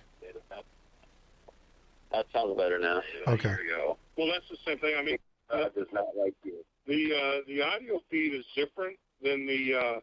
Yeah, perfect. Yeah, it's okay now. Okay. So that was all right. So let's be fair. That was a. I have a box. It's called a Focusrite that feeds the video stream, and apparently that Focusrite was what was chopping out. So it was not the Israelis. It was the Chinese. It was the Chinese. Yeah, it was the Chinese and stuff. So yeah, I'll that's good to know though. Probably Chinese. I'm going to get me another Focusrite box as a backup. I think what happens is the buffer on it or whatever just can't handle the 4 hours of shows. It's kind of like most of the guests that come. Oh, by the way, Eric, do you know this is a 4-hour show, right? That you signed up for on Monday. I did not, but that's good by me. So no, it's I can't tell you how many guests I get on the that because my daughter's we are booked all the way through September. I don't have everybody's bio up there. We're booked all because my daughter does all of the booking and stuff, except for you guys, which I know personally. But the thing is that I can't tell you how many of those and I'm dealing with publicists and I'm dealing with managers and literary agents and stuff, and they're like, it's a 4-hour show, and I'm sitting there going, what? Yeah, and it's like we can't speak for 4 hours, and of course because I'm who I am, I'm like, why not? I speak for 4 hours, why can't you speak for 4 hours? You're selling a book, aren't you? I mean, what's important? And of course, I'm like, then I go back to him and say, no, it's, first hour is you, and then you take calls. And if you want to stay on, you can stay on. That's up to you. But it's just funny how the reaction. It's 4 hours. It's like probably silence for like the first 10 seconds while they figure out what to say. Yeah. And it's like I said, it's we just want to have the space to give our guests time to talk. I listen to George, and I listen to I used to listen to Art when he was on, and I'll circle back to that about him getting his death threats and people physically shooting at him during a show. And John B, I love John B. Great broadcaster. That voice is just incredible. The problem, the only thing is John B, if you're listening, take callers. That's the only thing I don't like about it, is that it's all pre-produced. And I like the fact that I can talk to my listeners and stuff as well. So, but yeah, going back to, you talk about the ultimate troll, Art Bell came back and he was shot at on the air. Some knucklehead, they were threatening him and his family, and yeah, there you go. I did say that I was I did say that I made guns, right? So those knuckleheads that are out there who think that they're gonna, what's also really funny though is that I shoot back. Yeah, I shoot back, and I'll probably shoot back with something a little bit bigger than what you got. So no, and I'm not afraid to shoot back. I live in the state of Florida. We're allowed to shoot back here. That's it. Yeah, we're allowed to. But no, we hope that it never happens. I think that would probably be the worst thing that you would ever experience. But but it is crazy. I mean, you do have to worry about those nut jobs, especially when we start talking about the shows we're doing and everything. People, you tend to get the ire of certain individuals. So, but I'm glad you guys are out of YouTube jail and everything. Not quite yet. Not quite. Yeah, we can extend it. Out. Yeah, with the the warden hasn't given you your go away package yet, right? They haven't put you on the bus. Don't say. Watch out! You're giving them ideas. Yeah, don't say anything bad. I'm surprised, Google and YouTube, being who they are, don't come back and say, "Well, if you pay us $250, we'll let you, monetize it somehow." Now you're giving Google ideas. You're a bad man. They're like, sounds pretty good. Let's make it 2,500 actually. Yeah, make it 2,500. That's right. Yeah, no. How about do you want your channel back? YouTube starts selling indulgences now, right? Yeah. I'll tell you, I think I spent a good week just searching the web for royalty-free music.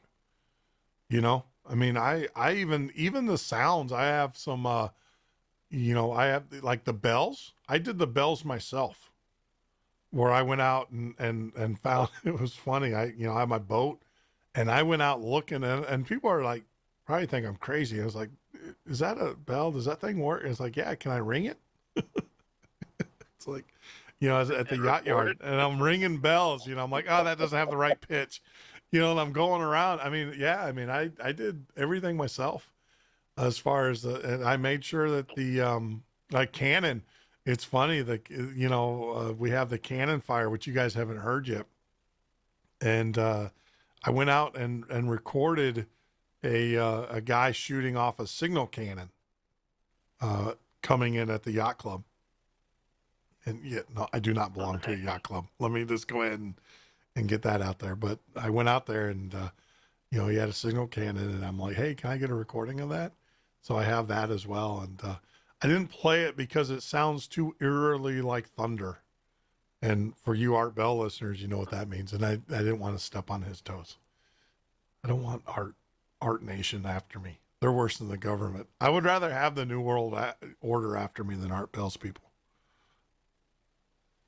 So. We'll throw you down Mel's hole. Oh, dude, yeah, Mel's hole. You know, I was looking for him. I'm looking for Mel. And I'm looking, go ahead. I was going to say Mel's hole, that whole thing was out, that's about 40 miles east of where I live is allegedly where that's at. Really? The bottom pit. I might be hanging out with you, Jeff. I would love to, but no, they said they locked it up though, right? Here. You can't get to it though. They locked it up. I think they somehow the government annexed that. It was private property, I believe, but I think the government annexed it as a scientific project or somehow. Well, it's in the federal government. Well, they gave it to an Indian tribe. They gave it. Did it really? Yeah, okay. It's actually on Indian land, and because the last I read about it, because I was actually looking for that, so because I would love to have Mel, on it as a guest, if he actually existed, and so the thing, well, obviously he existed, but if he was a true, what he said he was. But the thing is that when I was doing my research, I found out that Mel's Hole was put on a reservation, and apparently there's some spiritual Indian guide that says it's all bunk. Now the thing is too is like Skinwalker Ranch. How much of that stuff is are you told that because they're just tired of people? Look, I mean, I know firsthand, like I said, when I was doing my show, I would have people come to my house and knock on my door, so you can only imagine a place like Skinwalker and stuff like that, where people would, just bug the bejesus out of you and everything. I mean, there's some crazy people out there. I mean, they literally will just come and knock on your door, and they'll do it while you're on the air. I just want to say hello. It's like, what, you think I'm going to invite you into my house or into the studio? So no, it's just, it happens. You guys haven't had that fame yet, that luxury yet? Wait. No, I hope I don't either. I'm more of a loner for sure. How about you, Spitfire? Anybody beat down your door? I haven't been fortunate enough for that to happen yet. It's coming. Not yet. I'm coming. I know where you live. I'm going to be the guy. I'm going to be knocking on your door. No, it's... Yeah, but you're going to knock on the door and we're going to sit down and have a drink. No, it's... Or not. Uh-oh. No. No, it's great. I mean, I'm fortunate. That's why one of the things when I started back up the show and I was talking with Sandy and everything, and where we're at now is we're a lot safer. Number one, the police station, literally the substation's right down the street. Number two, typically the police officer uses my driveway to park his car to get speeders as they go down the road. And at any given time, at either end of my road is a sheriff's car parked, especially at night, because they sit there and that's where they do the trap. So we're pretty safe. And then on top of that, I got, well, I won't tell you what I got but I shoot back. I'll just say that. I don't have a problem shooting back. Yeah, we had a pretty lengthy conversation, typing. And I'd be very careful not to say conversation, because a lot of people seem to think that they become family by typing on a keyboard, which is ridiculous. But back to the point, we had a conversation. Yeah, you know your guns, my friend, very well. Yeah. So it is what it is. But you are right. I mean, you get the guys that, I want everybody to feel like we're accessible. That was one thing that drove me nuts about art and stuff, is that these guys, their whole, I look at it this way. I'm asking you to spend 4 hours of your time with me every night.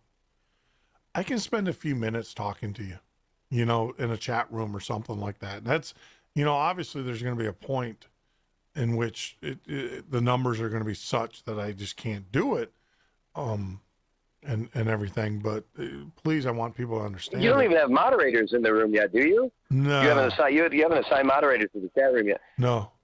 Nope. Yeah, you're going to have that old thing going on there too. Well, I've already had one guy. Yes, sir. I've already had one. Yeah, one guy. But you know what? So you guys are the expert on YouTube, because this is the first time I've ever fed the YouTube and everything. And I like it. But my question is this. I mean, doesn't YouTube moderate some of the speech or no? Not in the chat. You guys are laughing. Wide open. That's odd for you, because you can get any random person that comes and just start typing in swear words or talking. Yeah, we had somebody came on. We put the link in the room. We had somebody come on, and he wouldn't show his face. So when he finally did, he popped porn on. So porn literally came up in the middle of the show. Luckily, I caught it very quick, shut the show down, and deleted the video. But that happened to us. No kidding.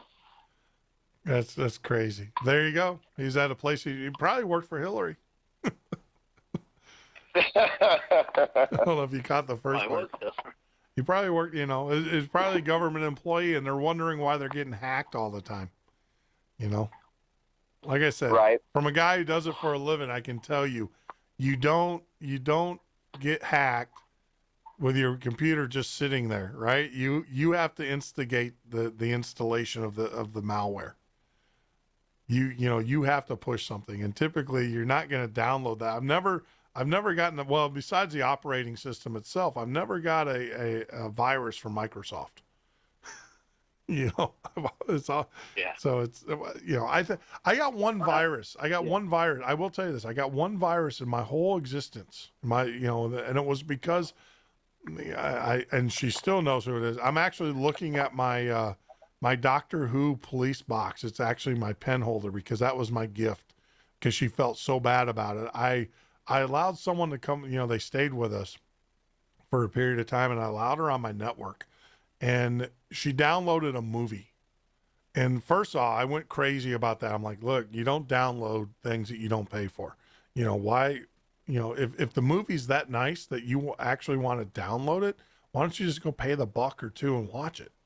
Right. And so I got all over about that. Well, come to find out, she didn't actually download a movie. She downloaded a virus. And, but my network, I have Barracuda firewalls and stuff. I mean, I have pretty high tech equipment here, and it picked it right up. I mean, I have scans. I mean, that's what told me. She didn't even know that she downloaded a virus. I told her about it. But, that was the only time that I've ever had it. So yeah, I'm watching the chat room, and apparently some of your chat friends remember that instance. Yeah. That's fun. Yeah, that was something else. That definitely unexpected. Well, yeah. What the hell just happened to me at that point? Well, I told you when I was doing the implementation and we had all the C-level, this is a major corporation. This is the kind of stuff that hits news. That would make mainstream news. We had a guy who we switched to him as we're going around, hey, it was status check. How are we doing? And he was watching porn. And I mean, he had it on what was funny. It's not funny, but he had it on the projection TV, projecting over his shoulder. So not only was he watching porn, but he was watching like gigantic porn. All right. And it's like, oh my God. I mean, it was just, it was awful. It was awful. I mean, it's like, hey, we want a status. Flip over to that, and it's like, whoa, hey.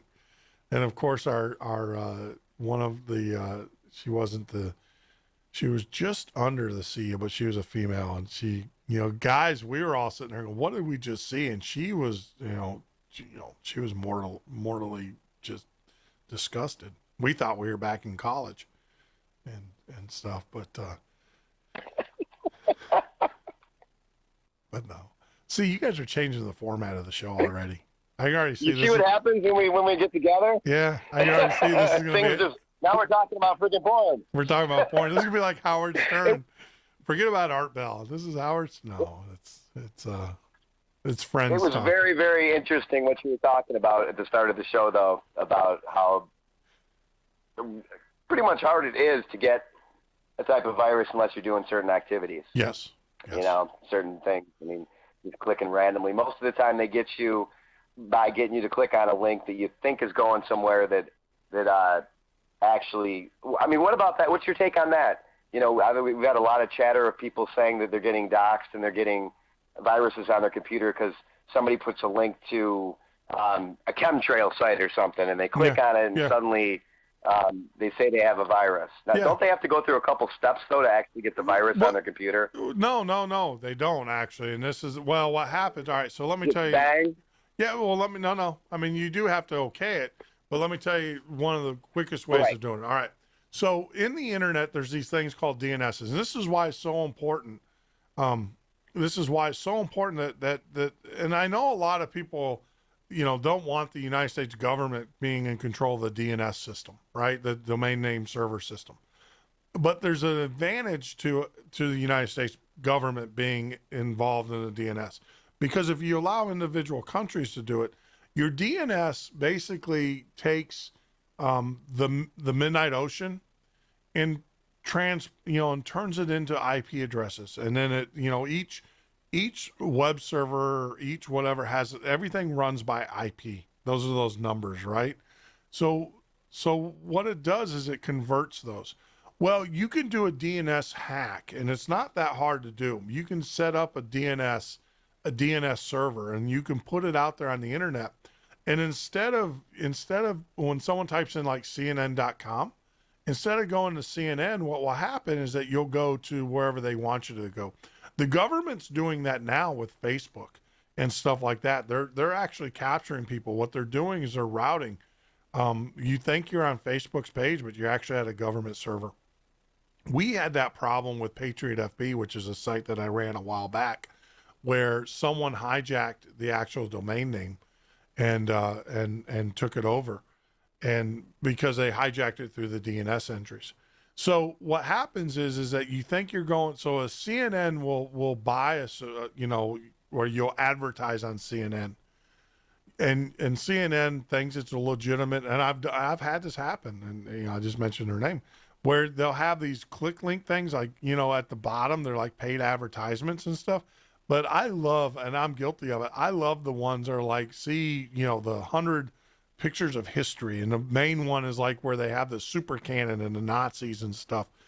And, I'm fascinated by history. Well, you'll click on that, and all of a sudden you'll see a thing will pop up and it'll say, you need to install a Flash media player. And you go, oh, okay. Because you think, oh, they're going to show me a video. Kind of like if you go to I've been that far. And they do that, and you click that, and guess what? I've been that far, but I've never actually gone to that step farther. That's where you get hit. Right, but see, there. most people, exactly. Most people don't know. They think, oh, I need to install this player so I can watch this video or whatever. And that's how the porn gets you. Is that you need to push this player to install so you can watch your porn. And what you're doing is you're putting Flash on your computer, which Flash is a way. I mean, I can run your whole world. Well, your computer, I can rock your world with Flash, but that's how they do it. And we're actually, Trip is going to be on. We're going to have a guest later on this week. I think Wednesday, Trip, and he is an expert. And let me tell you about hackers. There's two types of hackers: the ones that get caught and the ones that never get caught. There's a reason why no one knows Trip's name. Well, you know his name, but you don't know his name in that way. He's not a Kevin Mitnick, who spent time. So Trip is a, pretty interesting character, and he can tell you some stories. He was one of the first people I mentioned that I was excited to hear. Yeah, he's going to be on the show. He's a great speaker. Wednesday, I want to say. Yeah, Wednesday, and everything. So it's going to be exciting to have him, and he is actually just coming back. The Black Hat. We used to go to the Black Hat seminars, which is where all the hackers get together and stuff. And, that's all funded now by the NSA. I mean, those are all government people there. And then, so there's another organization, another event called The Host, which is that's more of your true legitimate hackers come together. I mean, there are some government officials that show up, but they're pretty much called out pretty quickly and they're shuttled off. They're kind of told to go away. Bad things happen to them. Their cell phones get infected with viruses. And stuff. Yeah, and Tripp knows all this stuff. I mean, he was forensic tech. Yeah. He did security. He was a hacker, and I believe it was like was it 9th or 10th grade that he wrote a book about a computer textbook. Yeah. No, he's going to be on Wednesday. Yeah, I want to say Wednesday and stuff. Yeah, great guy, very knowledgeable. He's got the creds. He's got the street creds. So, we'll talk about that. We'll talk about privacy. He talks about Facebook and I kind of knew this about Facebook anyways, is that if the government did the data mining that Facebook does for the government, it would be illegal. And so they were very, Facebook was funded by a CIA program. And I'm not saying, here we go, conspiracy theory. I know this for a fact. I mean, the funding out of the government for Facebook, their angel funding, their first round of funding actually came from a department that was underwritten by the CIA. And what they wanted to do is they wanted to correlate individuals. In other words, they wanted a way of tying people together to each other. And, what better way of doing it than Facebook, right? I mean, that's what Facebook does, if you think about it. So they want to go, who does Jeff Norton associate with? Well, they go to my Facebook page and they got everything. They know everybody I associate with and stuff. So. All right. Our Facebook page is connected to our Twitter page is connected to, all the time you're seeing things. You want to log in using Facebook. Yeah. Your cell phone. Your cell phone. You want to log in using Facebook, and that's rather than people taking the time to create their own way to log in, they just hit it and everything's connected. Well, then the thing is we'll talk about the, you got two-tier authentication where you use your cell phone. I can go into any cell phone company and with a few minutes of some forgery of some documents and stuff, I can act like you, get your cell phone transferred, your cell phone number transferred to my cell phone. That's how all these hacks are going on with the Hollywood actresses and stuff. They go in and, Hollywood actress, it's like, yeah, I'm Kate Hudson, but they get that. And then what they do is they'll say, because think about where all your emails go for your like if you try to log into your YouTube account, where does it go when it can't go to your mailbox? It goes to your phone. And then boom, and they now take over your phone. Some of the smartest computer guys, that's the latest hack that's just happened, is that these are top-notch computer people that I know.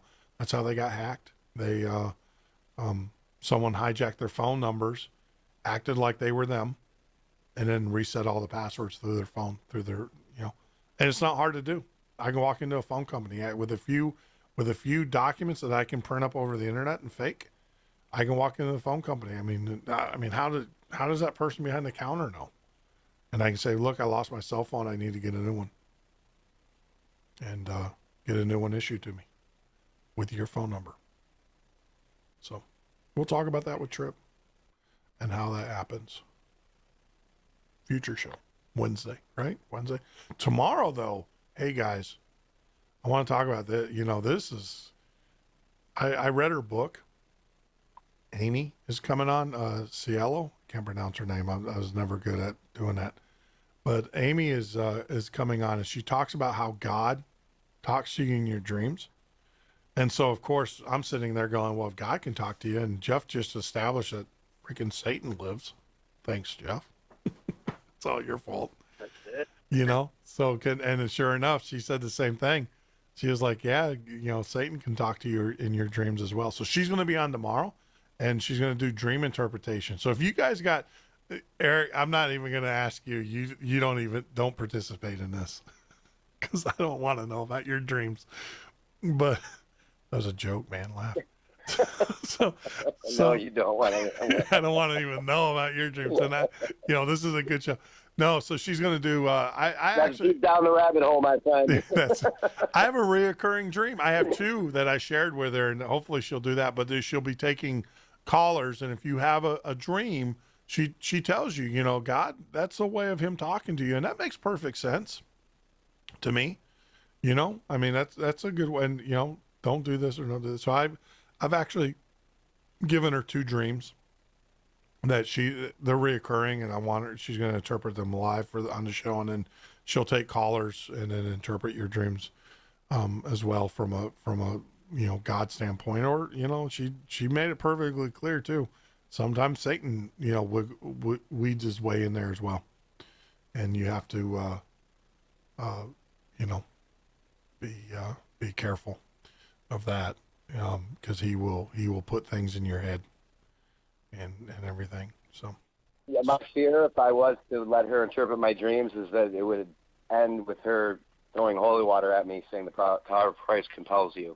The power of Christ compels you. Christ I'll stay away from my dream interpretation. I agree. Yep.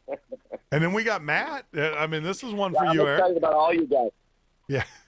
Okay. What's that?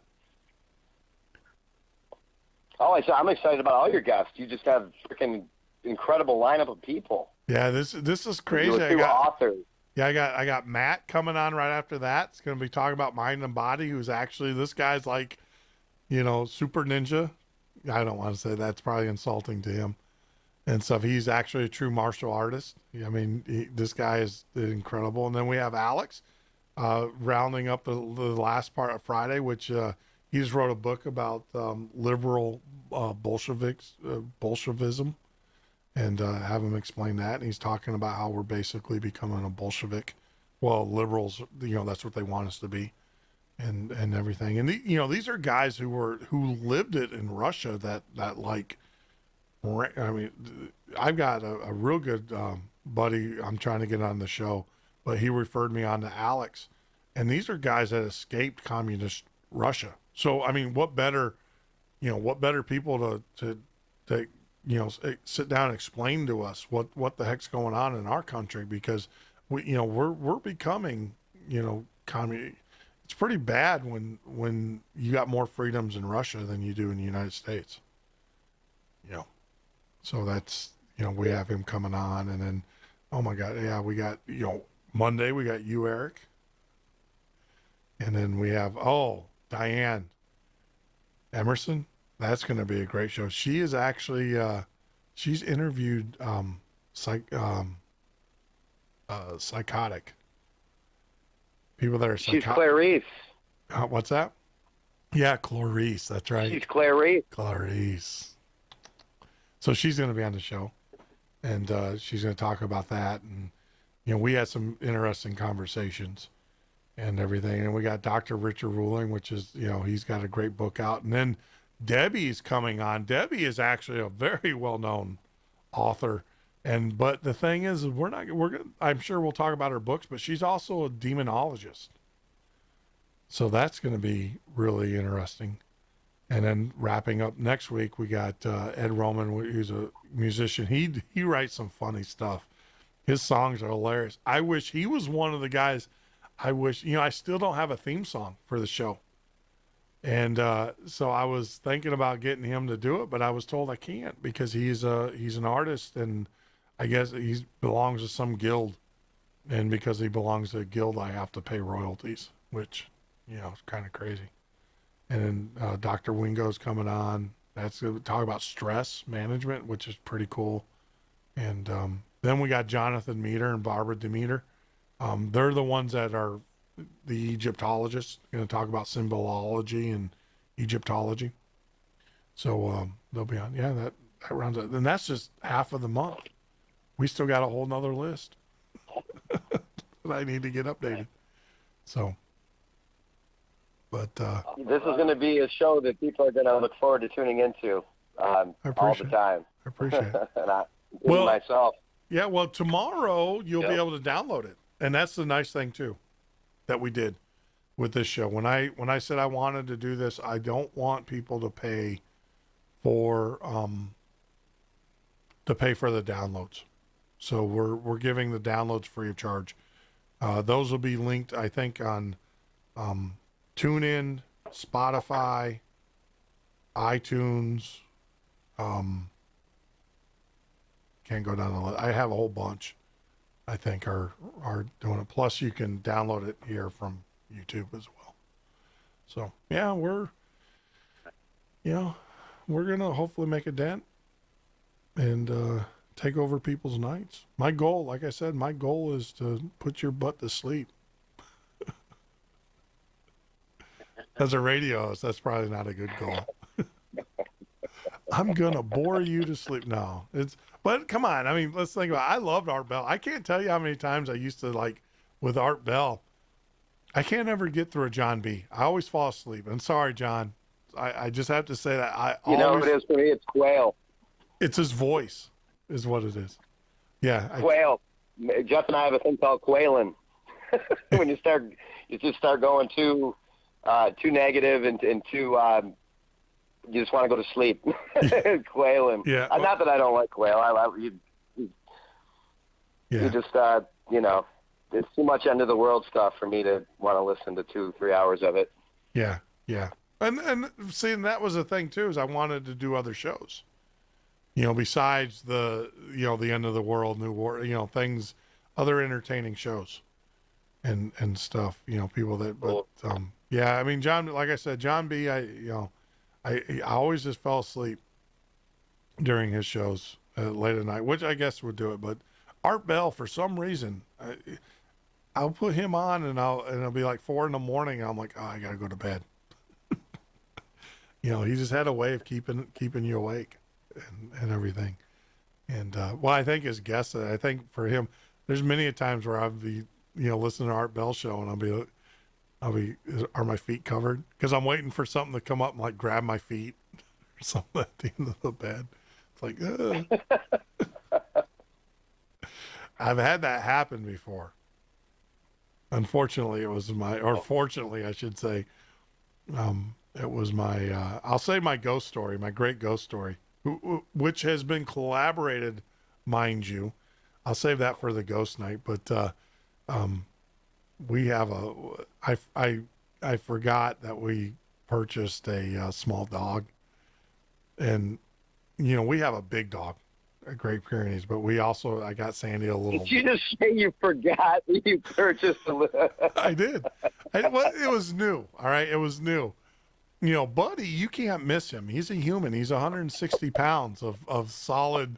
You can't. When Buddy walks to the house, it's like a human walking. So this little dog, which she's a little she maybe 20, maybe 15 pounds. Not even that. I mean, she's a lap dog, right? And Sandy says it's her retirement dog. And so the thing is I had my feet hanging over. Well, she can't jump up on the bed because she's so small. So I'm sitting there sleeping and she reaches up and she's hitting my feet because that's her way of saying I want up on the bed and everything. Well, I forgot I had a dog. You want to talk about me jumping out of bed? And I just got done listening to Art Bell with Malachi, Father Malachi Martin, and the good old Art Bell, right? The Art Bell of yesteryear, the one that used to keep me awake in college. And oh my gosh, I come out of that bed quicker than anything. Now, thank God my gun was up in my closet. We have, our grandchildren show up every once in a while. And so I'll lock my guns up. Thank God, because that dog would have been dead. I mean, I would have freaking just plowed it right there. I shouldn't be talking about that on the radio, but no, that scared the bejesus out of me. So, and we're going to have shows like that on the air that are just going to, like I said, I mean, we kind of didn't make this one that scary, but we could. I mean, when I was reading your book, I was sitting there going, holy crap, he does walk amongst us. This is some scary stuff. Because it all made sense. It is. Yeah. No, it all made sense to me. And like I said, the stuff that scares me. Someone who hasn't woke up yet, it's terrifying. Yeah. No, I mean, the stuff that scares me the most has never been the Freddy Krueger movies or anything. It's been like the exorcism, the stuff that's based on reality. And these people, they you know, when you know you're working against the devil. So when the IRS calls me, I'm just going to look at them and say, "You're Satan." Go church lady on them and stuff, because it's no, they do. They work for the man, unfortunately. And Satan. We shouldn't don't. That was the other thing someone asked me. This is really bad. I have a cross. I haven't put it up, being the Catholic that I am, a good Catholic, right? I have a cross that was given to me. It was I'm afraid to set that sucker up, especially now that I have this show, because you know what I'm afraid of? I'm gonna walk in my bedroom and that sucker's gonna be hanging upside down after one of my shows, and then I'll be like, it's time to move. The cross, actually, Jeff talked about in his book that it's actually a pagan symbol, and also that Jesus was never even hung on a cross. He was hung on a stauros, or a pole. Right, Jeff? That's according to the original New Testament transcripts. There's no they call it a stauros, which is a pole. So I definitely got some stuff to sort out, but all that'll be in this third book, which I'm working on right now. But there's gonna be lots of mind blowing revelations for sure once I get this thing all together. Yeah. Well, I just have to, I can't wait for your third book, Jeff. I mean, it's going to be.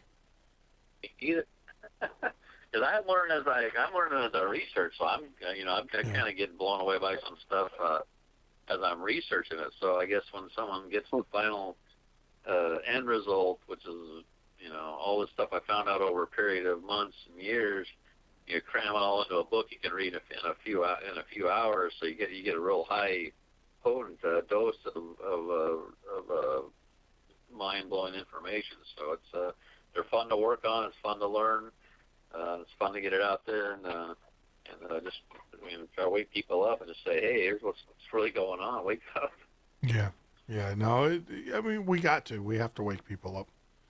I mean, that's the goal. We're called to fight evil. The watchmen as sentinels of Yeshua, Jesus, where we're called to fight evil at every turn. So I think that's why we're all three of us are talking right now. That's what we're doing is we're the crime fighters. So well, what really drew me to Jeff was go ahead. No, well, I was going to say too, because one of the things that's always been, and look, if I offend anybody out there, I'm just going to, I don't care. The thing is that most people think that, most people think that people that are, Jesus Christ followers, God followers and stuff are wimpy guys are, and that's what is it on The Simpsons? Who's Ned Flanders and stuff. Yeah. And I think it's, and you could be an upright Christian and be a man. No, I mean, and I say that in the sincerest of thing. You can do manly things, and I think and be an upright standing Christian. I mean, there's nothing wrong with it. And this in our society, especially the society today that has is being attacked, it's almost like you are being attacked if you're a man. It's like man guilt. I had a friend. I meet a lot of people. I got a lot of friends. As you guys can see, I'll walk up to anybody and talk to you. I don't care who you are. He was a gay guy, and I made a statement about. I'm like, God, and he's like, gay guilt, and I'm like, what? He goes, gay guilt, and I said, what do you mean gay guilt? And he goes, mainstream media is basically trying to make you feel guilty, and so you, as an individual, you accept it because you bought into their lies. And I'm looking at him going, well, that's like why are you telling me this? This is something that I would hear from a conservative commentator or something like that. And so he goes, it's the truth. He goes, the problem is that gay guilt has its backlash too. He said, we're going so far to the extreme that when it whips back, it's going to be worse than what it was before it even started. And so he was smart enough to see that. He was smart enough to see that, the transgender bathrooms and all of the, we're going to one extreme. When it whips back to the center, it's going to be worse than what it was when, if he would have just left it alone. And, but I'm just saying is that, in our society, you hear men being attacked. Soldiers can no longer talk about God. Soldiers, men's men can no longer talk about their religious beliefs, as a soldier. And stuff. I mean, I saw that video of that Air Force guy doing the flag ceremony, the retirement ceremony, where he was literally escorted off of the base, physically manhandled because he did the flag ceremony and mentioned God in the ceremony. Did you guys see that video? No. Oh, it's on YouTube. Look it up. Air Force. I did. Yeah. I saw it. Yeah. Yeah. Yeah. So I mean, I think it's kind of cool. You got three alpha males on the phone, and we're not afraid to say, hey, look, we believe in Jesus Christ. We believe in God. Yeah, and going a little further into what you were saying about what's happening in the U.S. right now, I mean, we're seeing that the state wants to own our kids. They want to be our daddy. Yeah. And they want our children. Yeah. And they want men to be freaking emasculated little bitches, and they want women to be destroyed and then completely taken out of the traditional genetic roles and pretty much be reduced to spies of the system. I mean, bitter, unhappy, believing maybe if they just go along with the system a little more, that some paradise awaits them or something. Yep. Go along to get along. You see all these articles now out about pedophilia being normal. Yeah. And world courts are trumpeting this shit. And these psychopaths that are running the world, they're falling down laughing at us. Some of these these ads in the Super Bowl that they had. Oh, yeah. Just amazing how blatant it was. Like sending your little girl off to war. Yeah. See, people thought that was sending your little girl off to a basic training. No. But what she was wearing clearly showed she wasn't going to basic training. No, she was already, she's going to war. Yeah, she's going to war. There was no doubt about it. She had her rucksack. She's on her way to war. Yep.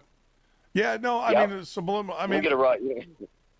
No, it's very true. I mean, they have just, well, there's a great, it's called the Travstock Institute, and it talks about social engineering all the way from Nazis. And a lot of this stuff, and that's why I'm fascinated by the Nazi is the fact that a lot of our programs, our bio programs, our nuclear program, those all came from Nazis, from the Nazis. So what better, go to the source is to go to those guys. And, it's crazy, the social engineering that goes on. And, when you look at, remember the movie, They Live? Remember that, that B-rate movie?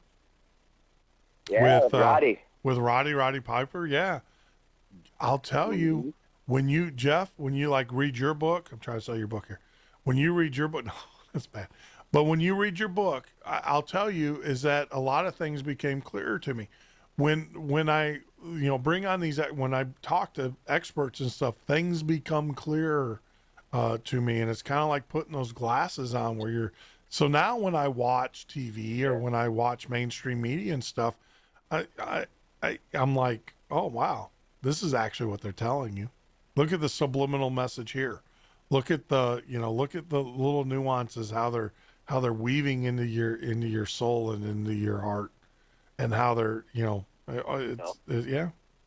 Like I said, what scared me the most about your book is it answered I used to not defend, but I used to deny my belief literally in God and by saying, if God was such a powerful God, how could he let this happen? And then it was Jeff's book that came and said, guess what? It ain't God. God's in collusion. It's the devil that's doing it. And now that I know it's the devil, then of course I know why kids are suffering and why we murder 3 million babies a year in this country. You know, yeah. I mean, why we have war, why we have pestilence. Of course, now I know why. It's all a test. You know, he threw you in the pit. You know, you're in the pits of hell, and it's up to you to get out. It's up to you to get out. So that's it, man. Well, the last 10 minutes, I do want to how ask messed up you. is it to know that they're doing this scientifically, Jeff? What's that? Jeff and Jeff. Jeff I mean, and- how messed up is it to know that, and this is being done scientifically? Yes. When Oh, they're yeah. doing the breakdown of society. Oh, yeah. I mean, to give basically average women the idea that men, we're there to screw them over. Yeah. And then we got the men acting like mindless zombies. Yep. Who, you know, watch sports all day. You know, it's like you got the supermodel with the freaking Al Bundy. And that's who men are being taught to look up to now. Yeah. Silly. Yep. No, it's all by design. I mean, it really is. There is nothing that's not put on TV. I mean, look at the shows that are like, remember, what's that one show about the submarine? Even though it wasn't really a great show, but the submarine and the government the United States government was faulty and everything. And, you know, that lasted one season because it was anti-government. You know, I was going to say, I don't think I saw that show. Yeah, it was about a submarine, and basically he was given an order to start war, and he refused to do it, and that only lasted a season. But yet you got Last Ship, which is nothing but one big advertisement. It's a Navy love fest, right? You know, they get you all feeling good about the Navy and wanting to be. I'm not against the Navy and stuff, but it's definitely a Navy love fest. It's a recruitment film. You know, and then to come to find out, you find out that the Department of Defense pays to have the soldiers. I think NASCAR was the only one where they said we do not accept their money. You know, but on the NFL and all that, that's all paid for. To have those soldiers out there and stuff. So it's all imagery, it's all mind control, and they do it through social engineering. I mean, if you want me to put you to sleep, I can put you in front of a 60 megahertz audio signal and play that in your ear for about 10 minutes and you'll fall fast asleep. Well, guess what your TV runs at? 60 megahertz. So as they're slowing your brain down, they're also interjecting images and thoughts into it. I mean, that's, you know, come on. You know, I'm going to put you in a lucid state, and then I'm going to feed you a bunch of alternative information. Tell me that's not mind control. And you do that day in, day out. Well, not you, but people that watch TV. No wonder they're freaking... I don't know how anybody can sit and watch watch the Kardashians. I mean, you want to watch something entertaining, go get a freaking ant farm. That's more entertaining than the Kardashians. But you know what it is. It's a train wreck. It's a train wreck scenario. So, I don't know. It's we can only take care of ourselves, right? Take care of ourselves, Right. our friends, our family, our country. Yep. Start with yourself. You know, start with Ultimately, yourself. if we can't take care of ourselves, we can't take care of anybody else. That's right. Well, they tell you, you know, any good lifesaver and stuff, you gotta take care of yourself, because if you jump in and you can't save anybody else. So you always got to make sure that you know, you're number one in that scenario, and then from there you can, you know, save others and stuff. So I don't know. Well, guys, we are winding down. Is there anything you guys want to add? Hey, why don't you give out your address to your show? Go, Eric. Go ahead, Jeff. You go, brother. Hopefully, the channel will be up and running next week. Spitfire Sentinel, hopefully. Also, Eric Spitfire channel. My channel is Samaritan Sentinel. Lots of Sentinel sub titles, but hopefully our main show is back up and running next week. So we do guests of our own, and just keep up on current events. I talk about my books, what I've got going on with my books, and just kind of just kind of do a hangout like we're doing now, and other people kind of join in the chat room, and pretty fun deal. No, it's been fun, guys. I mean, it was an inaugural show. We had some issues we worked out, and got a couple issues. I got some things I have to do tomorrow. Hopefully, we're going to have our clock running, which when I say our clock, that's going to be the show clock, which will actually do the times. We blew through. I laugh at all the people who say, how can you do a 4-hour show? Well, we did it. Oh, this was 4 hours. Holy crap, it's 2 o'clock here. Yeah. Wow. Yeah. You did blow through it. Yeah, it's amazing when you get the good conversation going and stuff and we didn't take our ad breaks because I just got tired of pushing the button. I got lazy. So no, we did a full 4-hour show, except maybe I think 8 minutes or so was music and stuff. But we should have the clock up and running tomorrow on the system, so I won't have a choice. It will force me to do that and everything. But hey, Jeff and Eric, give me those sites, that list of those sites. I'll get that on your page there at the Midnight Ocean. And like always, Jeff, man, I appreciate you taking the dive with me and joining me on the first show and everything. Why don't you guys hang loose? Brother Jeff, Go ahead. Looks very promising. You got a real good platform. You got the equipment, the talent, the guests lined up. So, man, best of luck. I'll be tuning in myself, Jeff. So, onward, brother. I appreciate it. Thank you. You guys are too I kind. plugged the hell out of your show. Yeah, I appreciate it. My last video, I plugged the hell out of it. Yep. Nope. And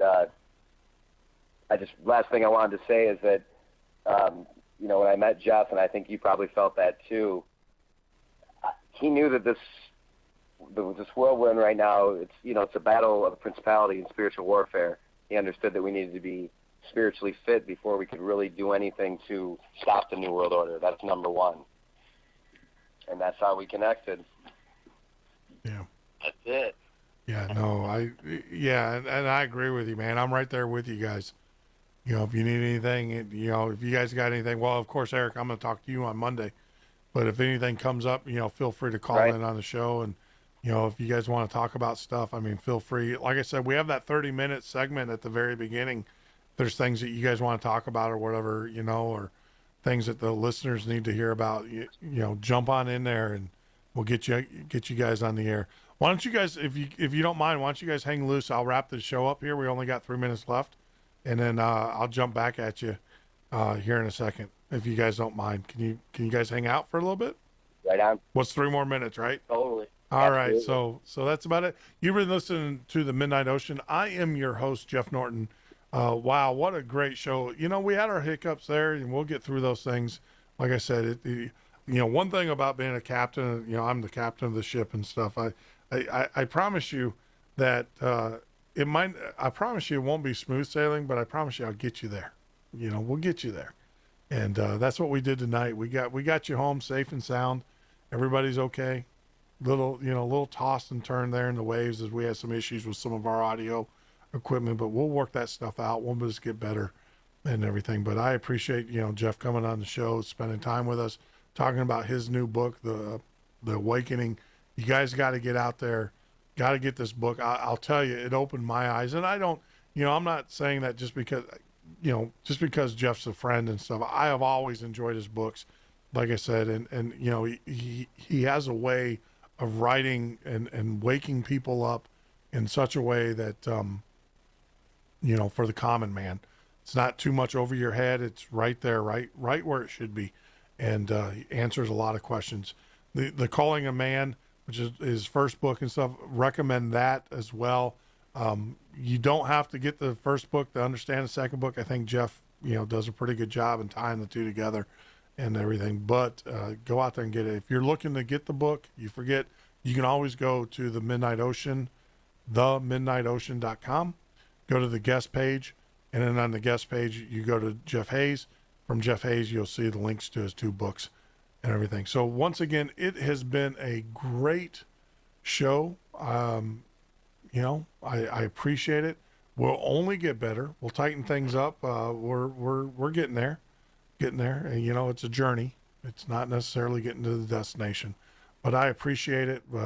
Get out there on Facebook, look us up. Our Facebook page is The Midnight Ocean. If you want to tweet us or follow us on Twitter, you can go at the TM Ocean. That's TM Tom Mary Ocean. You can also we own some hashtags. I got 10 more seconds here. TMO host and hashtag TMO guest to send us. And with that, I just want to say good night, peace to you guys, and take care until we talk to each other tomorrow.